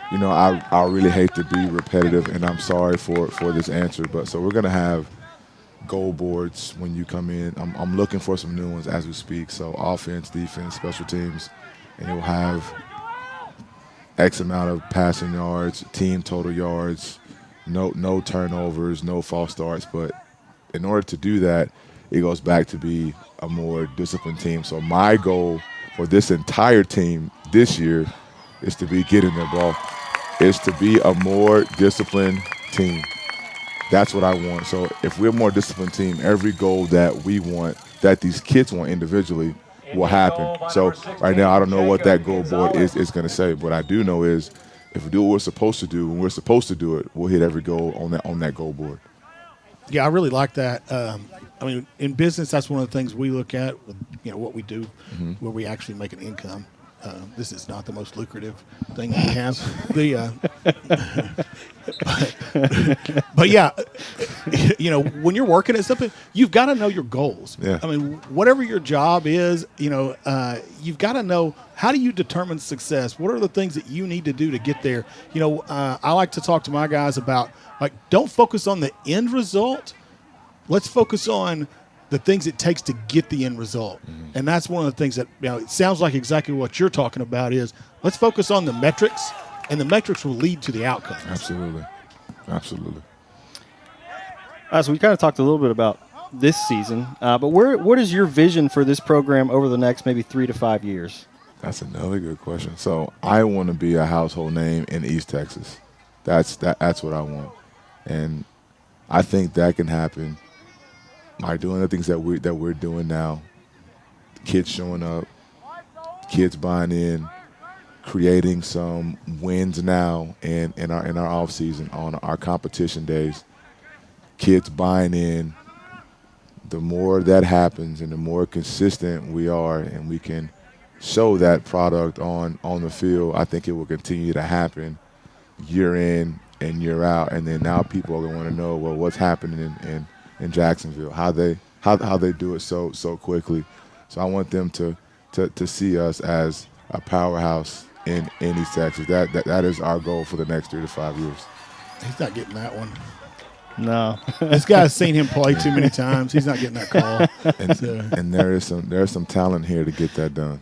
Oh yeah, for sure. I mean, we've had a lot of talent over the last several years. Chris Carpenter just declared for the NFL draft for this season. Yes, he did. Devin McEwen's been a standout at UTSA. We had a couple guys go to TCU as well. So I think that was actually Deshaun McEwen. That was Devin's brother. Was at TCU for a couple of years. So we've had some guys, that have been an impact at some of these big programs. Yeah. It just hasn't, translated to high school football as much as we probably would have liked. So, there's lots of talent here in Jacksonville, and I'm excited to see what you guys are able to do. I do have one more question, and I'll let you get back. I know your daughter's out here in the press box probably waiting on you. She's not worried about me anymore. But outside of football, how do you like to spend your time, and what's something that maybe most people don't know about you? Me and my family love to go watch movies any chance we get. Like, we love movies. My daughter is eating popcorn as we speak. So all she cares about is Sprite and popcorn. But going to the movies, every chance we get, we're always there. You're laughing. It's serious. No, I'm laughing because he's laughing because I'm the same way. How many movies did you watch? In 2023, I went to and watched 102 in theaters. Oh, wow. So, I'm at the movie theater a lot. You may have just met your new best friend. Come on. So living in Alpharetta, there is an AMC theater that's in Burleson, which is like 15 minutes down the street. So sometimes that comes out, that's kid appropriate, or me and the wife want to go see it and drop the kid off at her theater's house. We go and check it out. But outside of that, I love to read every chance I get. It don't matter what it is. It sparks some type of idea, no matter what it is, and it gets the brain going. So that's what people don't know about me. Any chance I get, I don't care what it is, I'm going to pick it up and read it and see what kind of thought-provoking information is in this book. But I love it. I love to read. What's your favorite book? I want to hear. I was going to ask if there's anything that you've read recently that you'd recommend. Yeah. Give me 1 second, because I got it. Ryan, he knows what I'm hoping comes out at some point. So, what? I do? Todd does. What book does Paul always talk about? Give me 1 second. I almost have it up. 7 Habits of Highly Effective People? Yeah. Come on. I thought you meant like coming out like as a book idea. No, wanting to read. I was like, no. Why would I know that? No, because I always talk about 7 Habits of Highly Effective People. Yeah. 7 Habits of Highly Effective People happens to be like what I think maybe the best book written in the last century. So Sharon's like, that's pretty strong. I mean, coming there. it's a good book. Best book in the last 100 years. Well, I didn't want to say ever, because then somebody's going to be like, Paul, you didn't talk about the Bible. Are you forgetting about the Bible? The Bible is a compilation of many books. It just happens to be all put together into one binder. So this one is called Inner Excellence Unchained, and it's by Roland Jakes. So what it is, it's about freeing your mind and learning how to overcome, learning how to persevere, and learning how to overcome any battles, any obstacles. And I think it's a great read for not only any coach, but anybody that just wants to learn how to maybe unlock something that's creating fear. So right now I'm on chapter 5, and I'll probably finish some time over spring break. Yeah, I mean, I like to hear that. You've got to be constantly looking for improvement in your personal self as well as in, the team and others. But, somebody who's reading books and constantly trying to work on how do I get better? That's one of the things that I think that a lot of people kind of take for granted is you get to a certain spot and like, everything. But the wise people realize there's so much more out there that I need to know and I could know, and they continually strive to go for that. Love it. I'm always asking questions all the time. Yeah, there's a lot of wisdom in understanding that there's more to know. I used to work with the youth at our church for years, and I would always tell that, and you'll appreciate this because you work with the same age. At 17, 18 years old, you are the smartest you will be in your entire life because you don't know what you don't know. And there's going to be a point, it's not in high school usually, where they start to realize, oh, wait a minute, there's more, and I don't know it. And that's the beginning of maturity. Absolutely. I love that.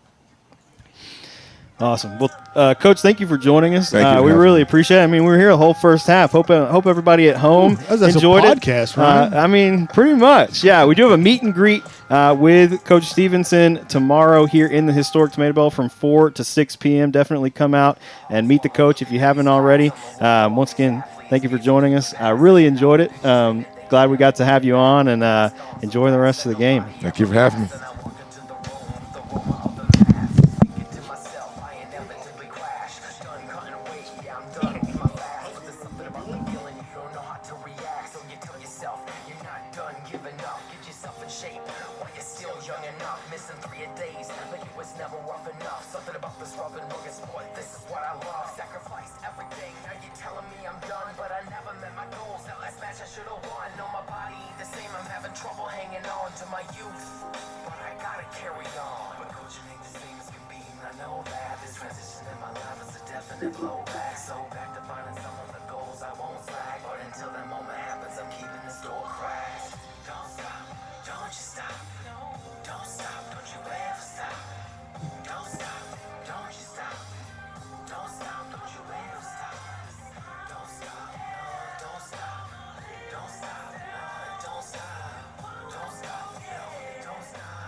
In other soccer news, earlier today, our Fightin Maidens concluded their regular season with a 10-0 win over the Lady Mavericks of Marshall. So I've been thinking I might as well hang it up. I'm doing all this practicing just to get banged up. I'm cutting all this weight and I can't think straight. And every day my coach keeps picking up the pace. But every day I'm told I get a little bit better. My shots a little quicker, my sprawls a little harder. I react a little faster, so I give a little more. And I'm feeling like I'm ready today, so let's go. Come on, is that your best shot? Are you giving it all you got? Sometimes you gotta start from the bottom. Even at your best, sometimes you gotta push until I urge and give a little more. Break down, start back over, give a little more. Push it till you running out of gas and wanna crash on it. Keep on working on your double leg and then blast on them. It feels good when you make it to the top. Victory's around the corner, so don't you ever stop. Nah. Don't stop, don't you stop. Don't stop, don't you ever stop. Don't stop, don't you stop. Don't stop, don't you ever stop. Don't stop. Game time, a great part of that Jacksonville Indians pride. I was trying to get it out here. I want them dead presidents. I want them pull up, head spin, get fly. I got 6 jobs. I don't get tired. I don't get tired. I don't get tired. I don't get tired. Get fly. I got 6 jobs. I don't get tired. Full-time artist, ex-guard said grind.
All right, I do have a correction here for myself. I misheard Coach the other day. It's Coach Monte Stevenson.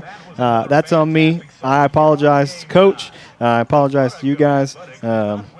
We'll get it straight. Yeah, but we were able to kidnap him for 40 minutes. We were, Ryan. I don't know if the people out there. We don't have a camera in here, so they couldn't see what it looks like in here. But we had him in a chair in a dark room with a bright light and intense questions coming rapid fire, baby. No, but definitely come out.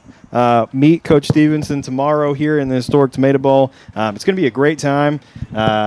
It'll be a chance for you to not only get to meet him and get to talk to him a little bit, but I mean, you can ask him any questions that maybe we missed tonight. I'm sure he'd be more than happy to answer. We should have opened the phone lines, Ryan. No, we're not going to open the phone lines. We had enough questions. We could have been taking them from the callers at home. Just imagine. We had enough questions for him tonight, but if you have any that we didn't answer or didn't ask him tonight, I'm sure he'd be more than happy to answer those tomorrow. So definitely come out and meet the new head coach, Monte Stevenson.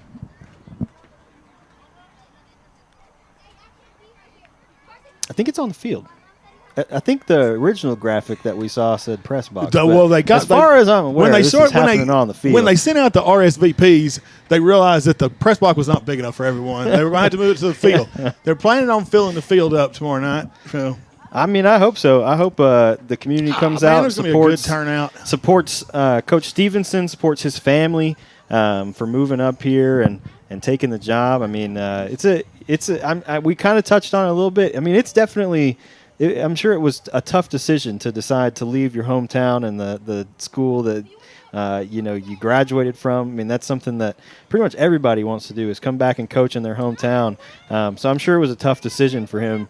To come up to Jacksonville, especially. I mean, it's easy to go from a winning program to a winning program. It's a whole lot harder to say, hey, I want to come in and be the difference maker in this, and we'll get this thing turned around. We're really excited to have him here, and I'm really looking forward to football season next year for sure. Yeah, that tells you a lot about somebody when they want to take a challenge on. Like you said, it's easy to go to a winning program. Like, oh, they're doing good. I want to go over there. Like, I mean, you see that with people playing on teams. Like, oh, my team's not doing very good. I want to jump over here and go on a team that's doing well and play for a winning team. It's another deal when somebody's got that internal drive and that character to say, hey, I want to go there and I want to make a difference. I want to turn a program around. Not everybody's willing to step up to a challenge like that. And he's so comfortable with it. I mean, up here talking to us, I mean, we're asking him questions. And he's just calm, cool, collected, just answering whatever we ask him. He's not thinking about it. It's not something where he's got to go, let me figure out how do I want to answer that. He knows what he's, he knows what he wants to say.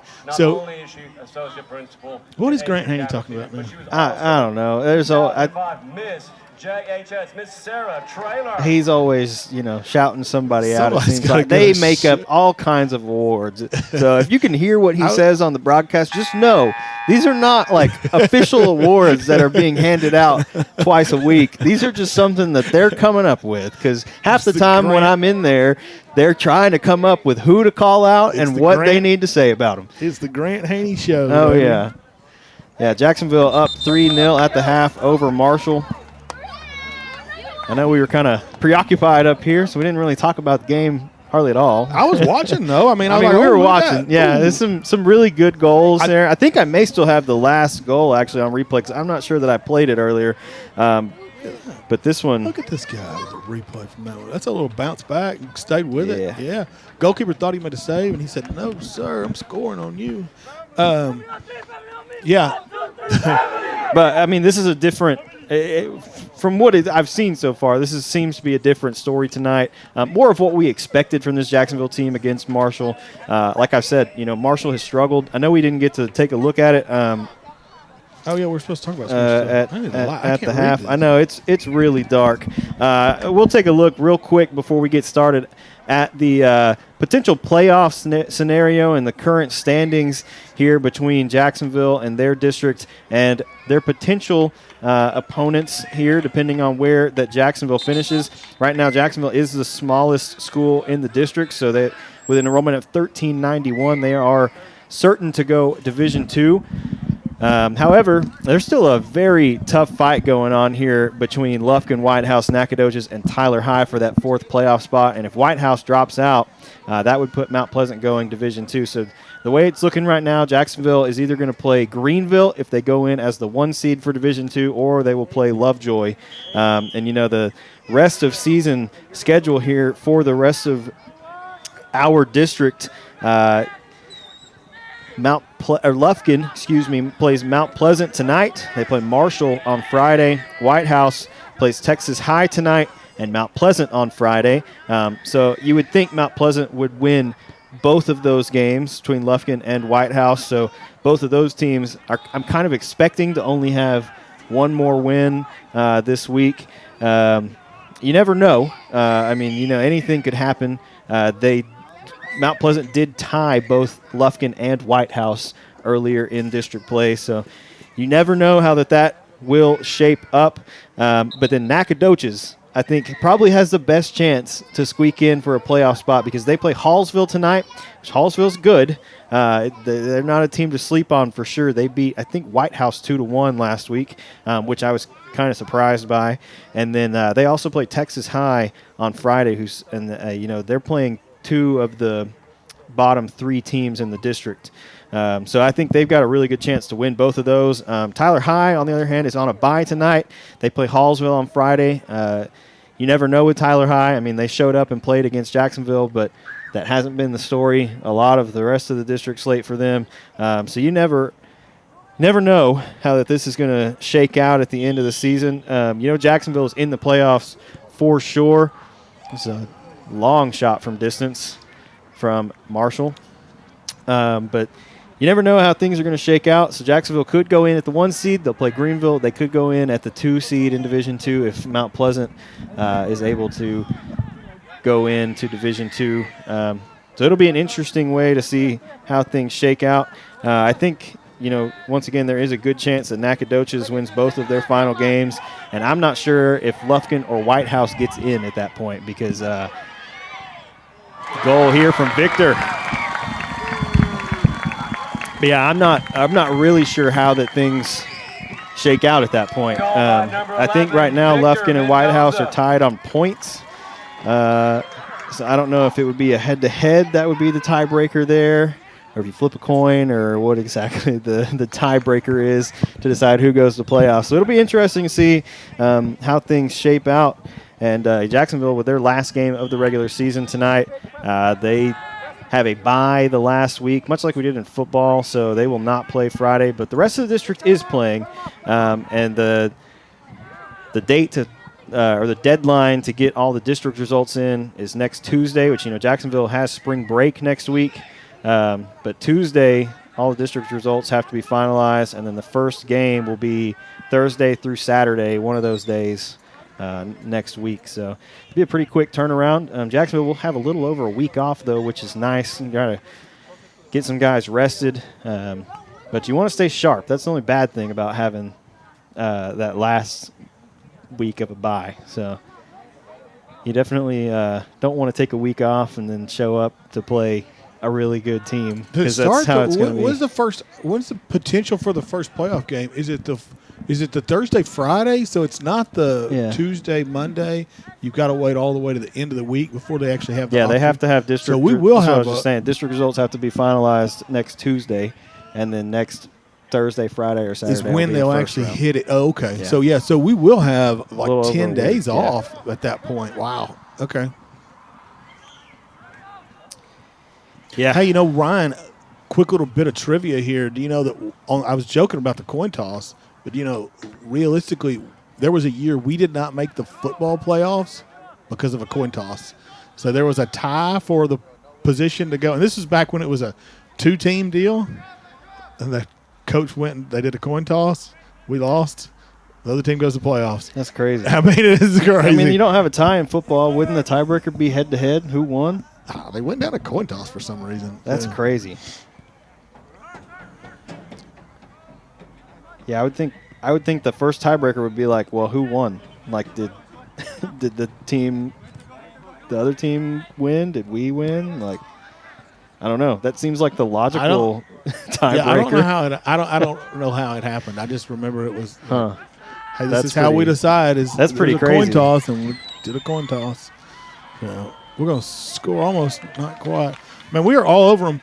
4-0 here. Jacksonville came out that the second half. Got a quick one. I mean, what did that take? Yeah, that was a less than very 2 minutes, hard maybe? shot. KC trying to follow this one in. Marshall able to clear it out for a corner, but Armando Lara hit a rocket in there. We didn't we didn't really talk about the game much on the first half.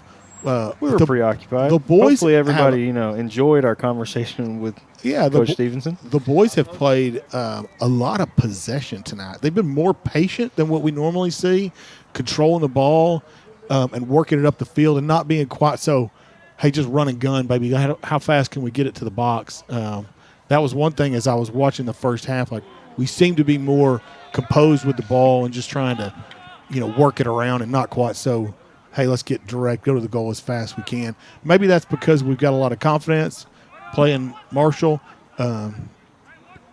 Let's see what happens here the second half if we start. Sometimes you just need to go to the goal, though. Yeah, Sebastian Juarez, his shot deflected off of the keeper and into the goal. This is taking our look at it here on the replay. I mean, this is a shot from 23 yards out. I mean, he from kept Sebastian. It's pretty low. He drove it low and hard. Yeah. And he's not.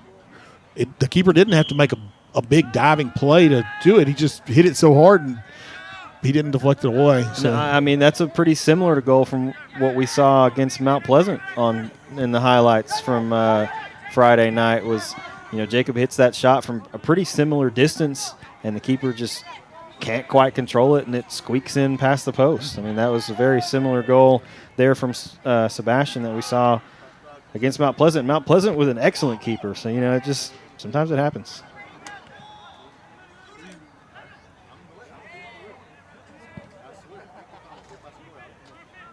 Yeah, that Mount Pleasant keeper, I mean, he was like a wall back there. The saves he made here, I mean, yeah, super impressive. You just don't see goalkeepers at this level make the kind of saves he was making. We talk about when you see a player and, when one's just a standout player. Like, for us, we watch a lot of soccer, and a lot of times you'll see a game and, like, one kid he just sticks out. He's that good. And the goalkeeper from Mount Pleasant in that game, he was that kid. He was that kid. It's a little more dramatic when you see a player on the field that does a lot of stuff that makes him shine. But to see a goalkeeper play the way he played, it was so dramatic that it just stuck out. And you and Martin were up here doing the game on that one, and I think Martin's comment was kind of the same thing, like, well, that kid's good. Yeah. Clever making the overlapping run. Ball comes in, finds KC. Hilario just over the crossbar. I need to go draw that up for them and explain to them they've got to shut their run down a little bit further back and leave room for the ball to come in front of you. everybody wants to go on that play. This is a natural deal for players. They all want to get as close to the goal as they can, but in that play, you don't leave the passer enough room to get the ball in front of you. You can run onto it a whole lot easier than you can back up and get it. So if they just would break down around 10 yards from the goal and allow that space so that they would be able to receive and play into it, receive and play the ball first time in the goal. Where's the telestrator, Ryan? I can back up and show that. I don't know. I could pull it out. Rudy might be like, shut up, Paul.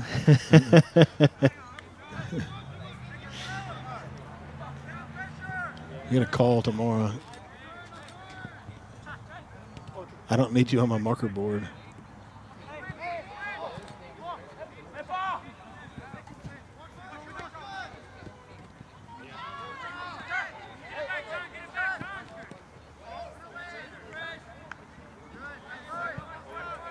We got a pretty good crowd tonight, Ryan. We usually give a little weather report for Jacksonville area.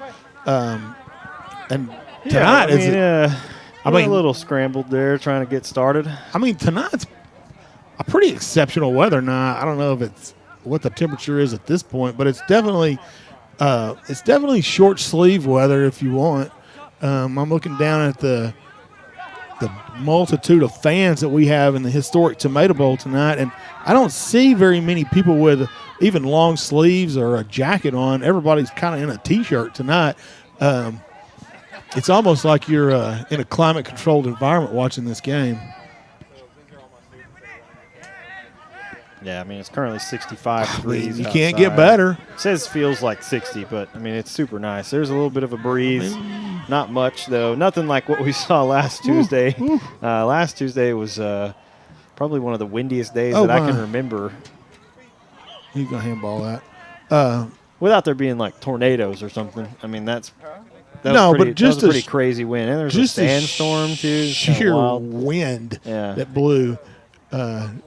Trina said she was down in the concession stand working, and they couldn't put napkins out on the bar because just fly off. Yeah, they couldn't put anything like that out. It was just blowing everything away.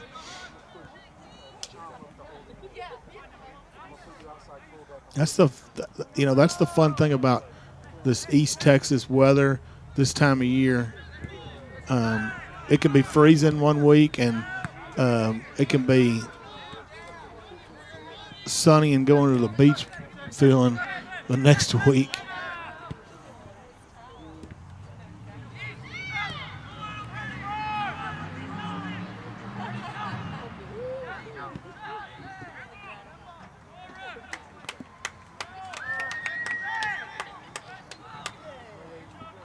Ryan, I was hoping we would ask you about podcasts. That's what I wanted to know about. What podcast is the coach listen to? He's probably not. He's probably reading. I like the book question. Like, what are we reading? Like,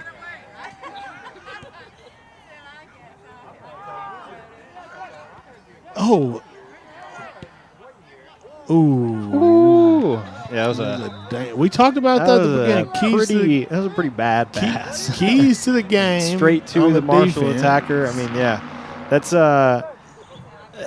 That's one you can maybe get away with tonight. It is not one that you can get away with next week. No. When you're in the playoffs, you got to be clean, man. When you're winning 5-0 and you make a bad pass in the back, even if they score, you don't want them to score, but it's not the end of the world. But we're going to be in tight games from this point forward. There won't be any slouches.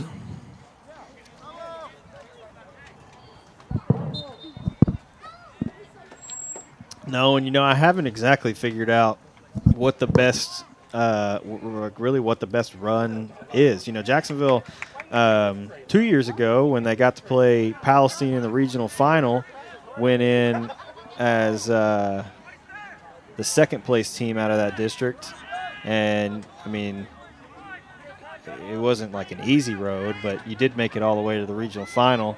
You didn't have to play Kilgore, who ended up, beating Jacksonville last year in the playoffs, but Palestine did. Is he going to call a foul on that? I haven't quite figured out, what the easiest route is. I don't know that there is like an easy route by any means, but more likely than not, if you're Jacksonville and you win and you go in as the 1 seed, you will play Greenville the first round and then most likely Frisco Wakeland the second round. Or you go in as the 2nd seed and you play Lucas Lovejoy first round, and then you follow that up with Highland Park. So, I mean, I don't know, or I think Highland Park. I haven't really looked at that district with the split, but I think when I looked at it a couple weeks ago, that was kind of what it was shaping up to be. Would be Highland Park and Frisco Wakeland going D2. So, I don't necessarily know. I mean, Frisco Wakeland, I think, is #1 team in the state right now. Highland Park, like top 5 as well. It's kind of crazy they're in the same district. I mean, we talked about this a little bit the other day. The best soccer's coming out of the DFW area. Yeah. And no matter who, we're going to match up against. Sebastian. Oh, he just barely missed wide. it. Yeah, I mean, we're going to match up against quality opponents. Yeah, I mean, there's no like easy way. It's just, do you want to play at Highland Park or would you rather play at Frisco Wakeland? I mean, I would think you would probably rather play at Highland Park, but I mean, neither one of those games is easy by any means.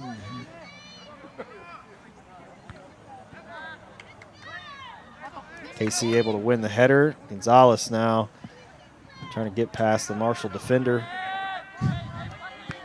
And the ball now cleared forward by the Mavs. Ooh, it's a pretty physical challenge there against Clever. Clever able to send it forward, finds Cole. Cole able to hit this one up. Pops it up. Marshall wins the header. And now trying to find some attack. Oh, really good time tackle there. Very well timed tackle there from Clever. He's moved Davian up, huh? Davian doesn't usually play a midfield position. Yeah, he's moved some people around. I mean, he's made several subs as well over the last couple minutes. He moved Davian up. He slid Clever over to center. I think that's Aiden Galvan at right back right now. He moved Cole to the left side. I don't know, a little different look right now from Jacksonville. Sebastian with lots of time. Ooh. Slots that one in. I'm not entirely sure why they gave him so much room. We'll take a look at it here on the replay, because when Sebastian receives this ball, he has a defender in the air, and the defender just turns and kind of goes away. I mean, if there's one person that you do not want to give that much space, it's Sebastian. In front of the goal. Yeah, he's going to finish that. Yeah. That's I don't want to be mean. Normally I'll just move on. This is a good turn by Sebastian. Very good turn to get that ball. I think he probably looked up and was like, wow, I have so much space. Yeah. Is that the fastest kid in JHS? No, that's it. Hey, is that Fraser Spikes? I think a part of this too, Ryan, with the point here. I mean, last time Marshall played us to a tight game. They've struggled this season, and we're at a spot here where it's just kind of rolling downhill for Jacksonville. Not much has gone right for Marshall. Marshall. I don't want to be overly critical, but it's pretty dominant performance by Jacksonville. Yeah, 6-0, just over 25 minutes remaining here in the second half. The Maidens, on the other hand, played a little early today at 5:30 in Marshall at their indoor, or I guess it's sort of an indoor-outdoor. It's a covered pavilion. That's where that game took place today. They're renovating the Marshall Stadium. I think most of their games this season have been played at ETBU, but I don't know what exactly the situation is with that, because they did play at the pavilion behind the stadium. It's a covered full-size field, but the girls took care of business today as they finished with a 10-0 win over Marshall. You're not getting that call winning 6-0. No. So I'm not saying the referee won't call a PK, but he ain't calling that for a PK. It's 6-0. So. Good ball forward here for Jacob. taking it to the touchline, trying to cut this one back, and Marshall clears Well, this do you one know out the for score a of the throw-in. girls' game? Oh, that's what I was saying. It was final, 10-0. Oh, yeah. Okay. So we went wild over there. Yeah.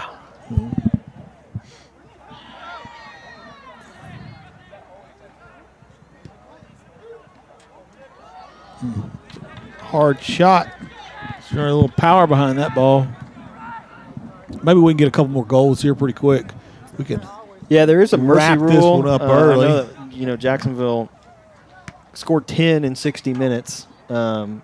Is basically what that amounts to for that Marshall game, because there is a mercy rule in soccer now. If you're unfamiliar and haven't tuned in a whole lot this season, where if a team is up by 8 goals at any point after 60 minutes or 20 minutes remaining in the second half, the game is called. So that was the case in Marshall today, as the girls scored 10 before the 20-minute mark remaining. And the boys, with up 6-0, are pretty close to that right now. And I would think you're probably going to see a couple more goals from Jacksonville. They've had lots of opportunities. That's really controlled possession here in the second half. Jacob hits this one towards goal, does not connect with it, and the keeper able to make the grab. He had time to bring that down. And he pass did, it in the yeah. goal. So you get excited in front of the goal, but and it's easy for us to say it from watching up here.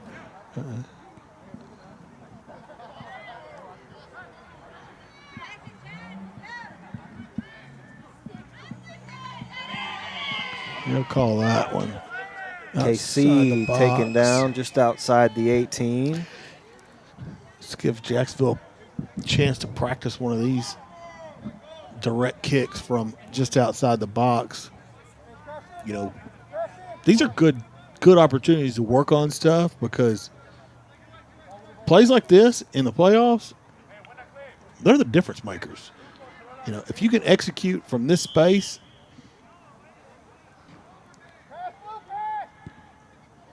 Oh, good shot there from KC, but a good save. From the Marshall keeper. But realistically, Ryan, in tight games, a play like that one play is the difference between whether you're the team going home or you're the team going to the next round.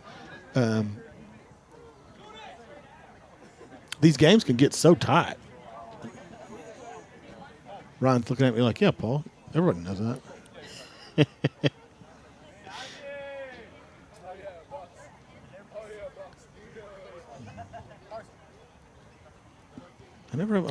That's one thing that Mount Pleasant was really looking for against us, was those set pieces. We saw it here. I know they scored off a set piece. I think maybe Coach Harmia said they scored off a corner the other day. I don't exactly remember how he said that they scored all 3 of them. But those set pieces, they're such a good scoring opportunity. It's we kind of touched on it a couple weeks ago, but it's really the only opportunity that you have to actually set up a play in soccer is to capitalize on a set piece. And, it could be a corner, it could be a free kick. But it's the only time that, you had a chance during practice to work on some sort of setup that you want to either send a ball over, have someone run onto it, do a little trick play. It's one of the few times that in soccer you actually get to set something up. And if you're really good at set pieces, it is very dangerous for the opposing team. Oh, yeah. Yeah, as a coach, that's one of those, you get to have not dissimilar than football. You get to have an actual, here's a play. Yeah. Everybody's going to get in this spot. This is what's going to happen. Execute your assignments and get a result. The rest of this is just, there's opportunities to work on scenarios, but it's so free-flowing. But when you get those tight free kicks, corner kicks, if they've got somebody who can do a big throw-in, like when Cole's on and can do the long throw-ins, you can have an actual written-down scheme play. Here's what we're going to do. And those are, like I said, in tight games, those are the difference makers.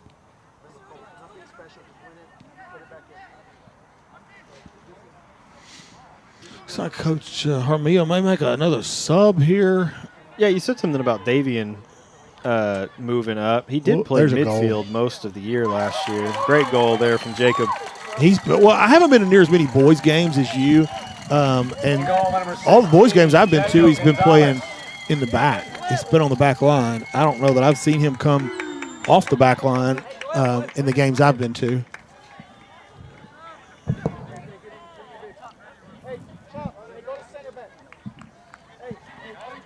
Take a look at the replay here. While we get some substitutions in for Jacksonville. Pretty good group of substitutes making their way back onto the field. And you know, that's something that you see from Jacob a lot is trying to create that space and make a cut that gets the ball away from the keeper. And, you know, you haven't seen him a ton this season just because of how competitive all the games have been to be in that position where you are one-on-one with the keeper. Jacob hits that one straight onto the keeper. But, you know, you haven't seen a ton this season where he's just able to, you know, be one-on-one with the keeper in that situation. But when he is, more often than not, you know, he's making a really good move. Yeah, he's got really good ball control. That's probably, you know, one of his best attributes is how well he controls the ball. So we have Jacksonville's going to – no, we had a goal kick? I thought we were going for a corner. Oh, I thought we had a corner too. Interesting. I'm looking through the double panes over here. It's hard to – Yeah, you are looking through you're looking through about, I don't know. I think the windows are double. You're probably looking through about 4 panes of glass. Yeah, you're right. I got 2 goalposts on this end. Actually 3 now that I look at it. Sometimes there's like a multitude of players in the box when you look through this way. Like I didn't know there were 36 players on the field. I mean, we're winning these balls coming out. KC looking over the top, finds Sebastian. Oh, what a save from the keeper. Save. So we're under 20 minutes. One more goal and we can go home. And I don't know about you, Ryan, but I need a sandwich. I mean, I'm not opposed to some food. I'm cheering for the boys here because I want me a sandwich. Jack going to push this one forward, finds Jacob. Oh, Meg there. Finds KC. Hits this one left-footed across the face of goal. Keeper makes the save, and it will go out for a corner. No, it's a goal kick, buddy. No? What? Wait. How is that not a corner? Wait. It's a corner. Didn't he point to the goal, though? It sure looked like it, but there was no way. The keeper was the last one to touch that. I think, I don't know. Yeah, okay.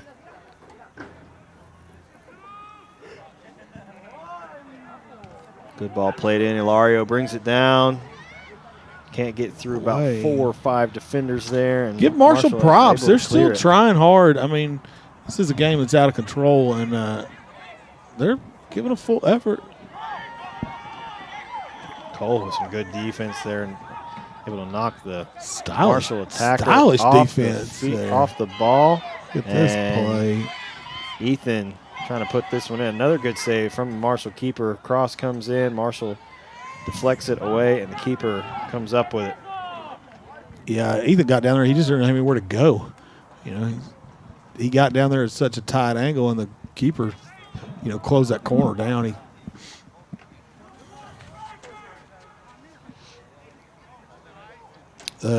He's definitely got a workout tonight. The goalkeeper for Marshall is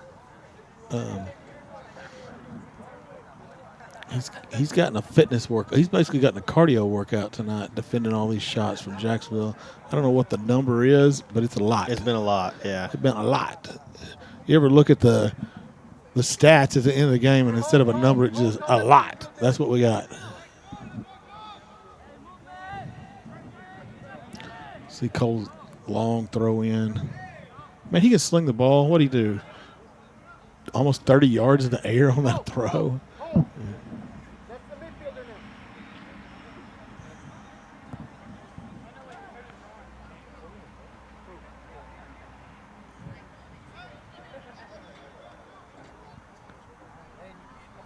We changed formation. I think he pushed somebody up. Like I said earlier, we're not doing it as dramatic as we were, but we had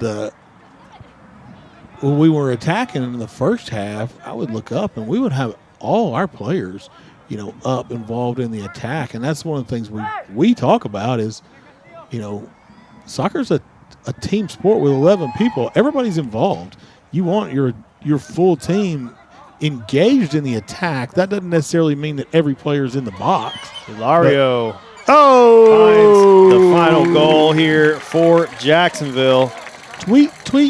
I'm going to go grab your mic, bud. Indian goal by number 1, Sebastian Juarez. You want me to give final thoughts, Ryan, at the end of the game? Some final thoughts. It was a really good game. Jacksonville came up with 8 goals in 40 minutes plus 25 minutes and 36 seconds.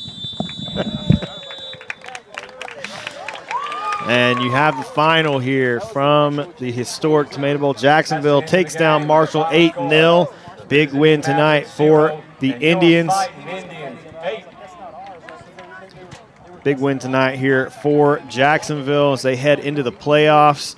Like we talked about a little bit right before the second half started, there's a lot of things that are still to play here as the rest of the district has a game on Friday.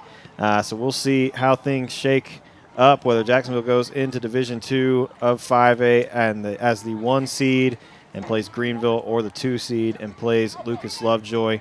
We'll let you know when we find out when those games will be. It'll be either Thursday, Friday, or Saturday next week. I know Jacksonville has spring break next week, but we're going to do our best to bring you that game and for both games, the boys and the girls, both with fantastic regular seasons. Ladies and gentlemen, let's hear one more time for your seniors: Sebastian Juarez, Edgar Morera, Cole Killingsworth, Clever Salazar, Armando Lara, Ilaria Ochoa, Jack Torres, Victor Mendoza, and the goalie with the clean sheet, Gustavo Arellano. Yeah, shout out to all the seniors here on senior night. Looking forward to how that they can close out their senior year in the playoffs. We'll try to bring you all that action here on JISD Live. Both the boys and the girls. Girls with another undefeated district championship. This makes them their 5th straight undefeated district championship. Very impressive run here for the Maidens program, and a fantastic season once again for the boys. And we'll see how things shake out for playoffs. Thank you for joining us on behalf of Paul Travis, Lee Traylor, the students of the JSD Live Media Program. And a big thanks to Coach Monte Stevenson. I did it again. Sorry. Coach Monte Stevenson. Definitely come out and meet him tonight. Tomorrow night in the historic Tomato Bowl, March 12th from 4 to 6 p.m. That'll be on the field here in the historic Tomato Bowl. It's open to the public. Everyone come out, support Coach Stevenson and his family, and definitely ask him some questions that we may have missed tonight.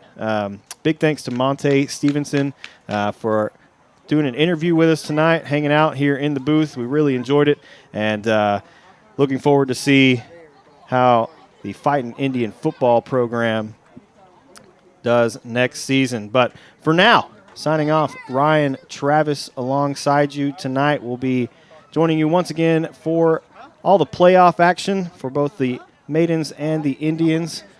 Have a fantastic rest of your week, and we will see you next Thursday, Friday, or Saturday for the first round of playoffs.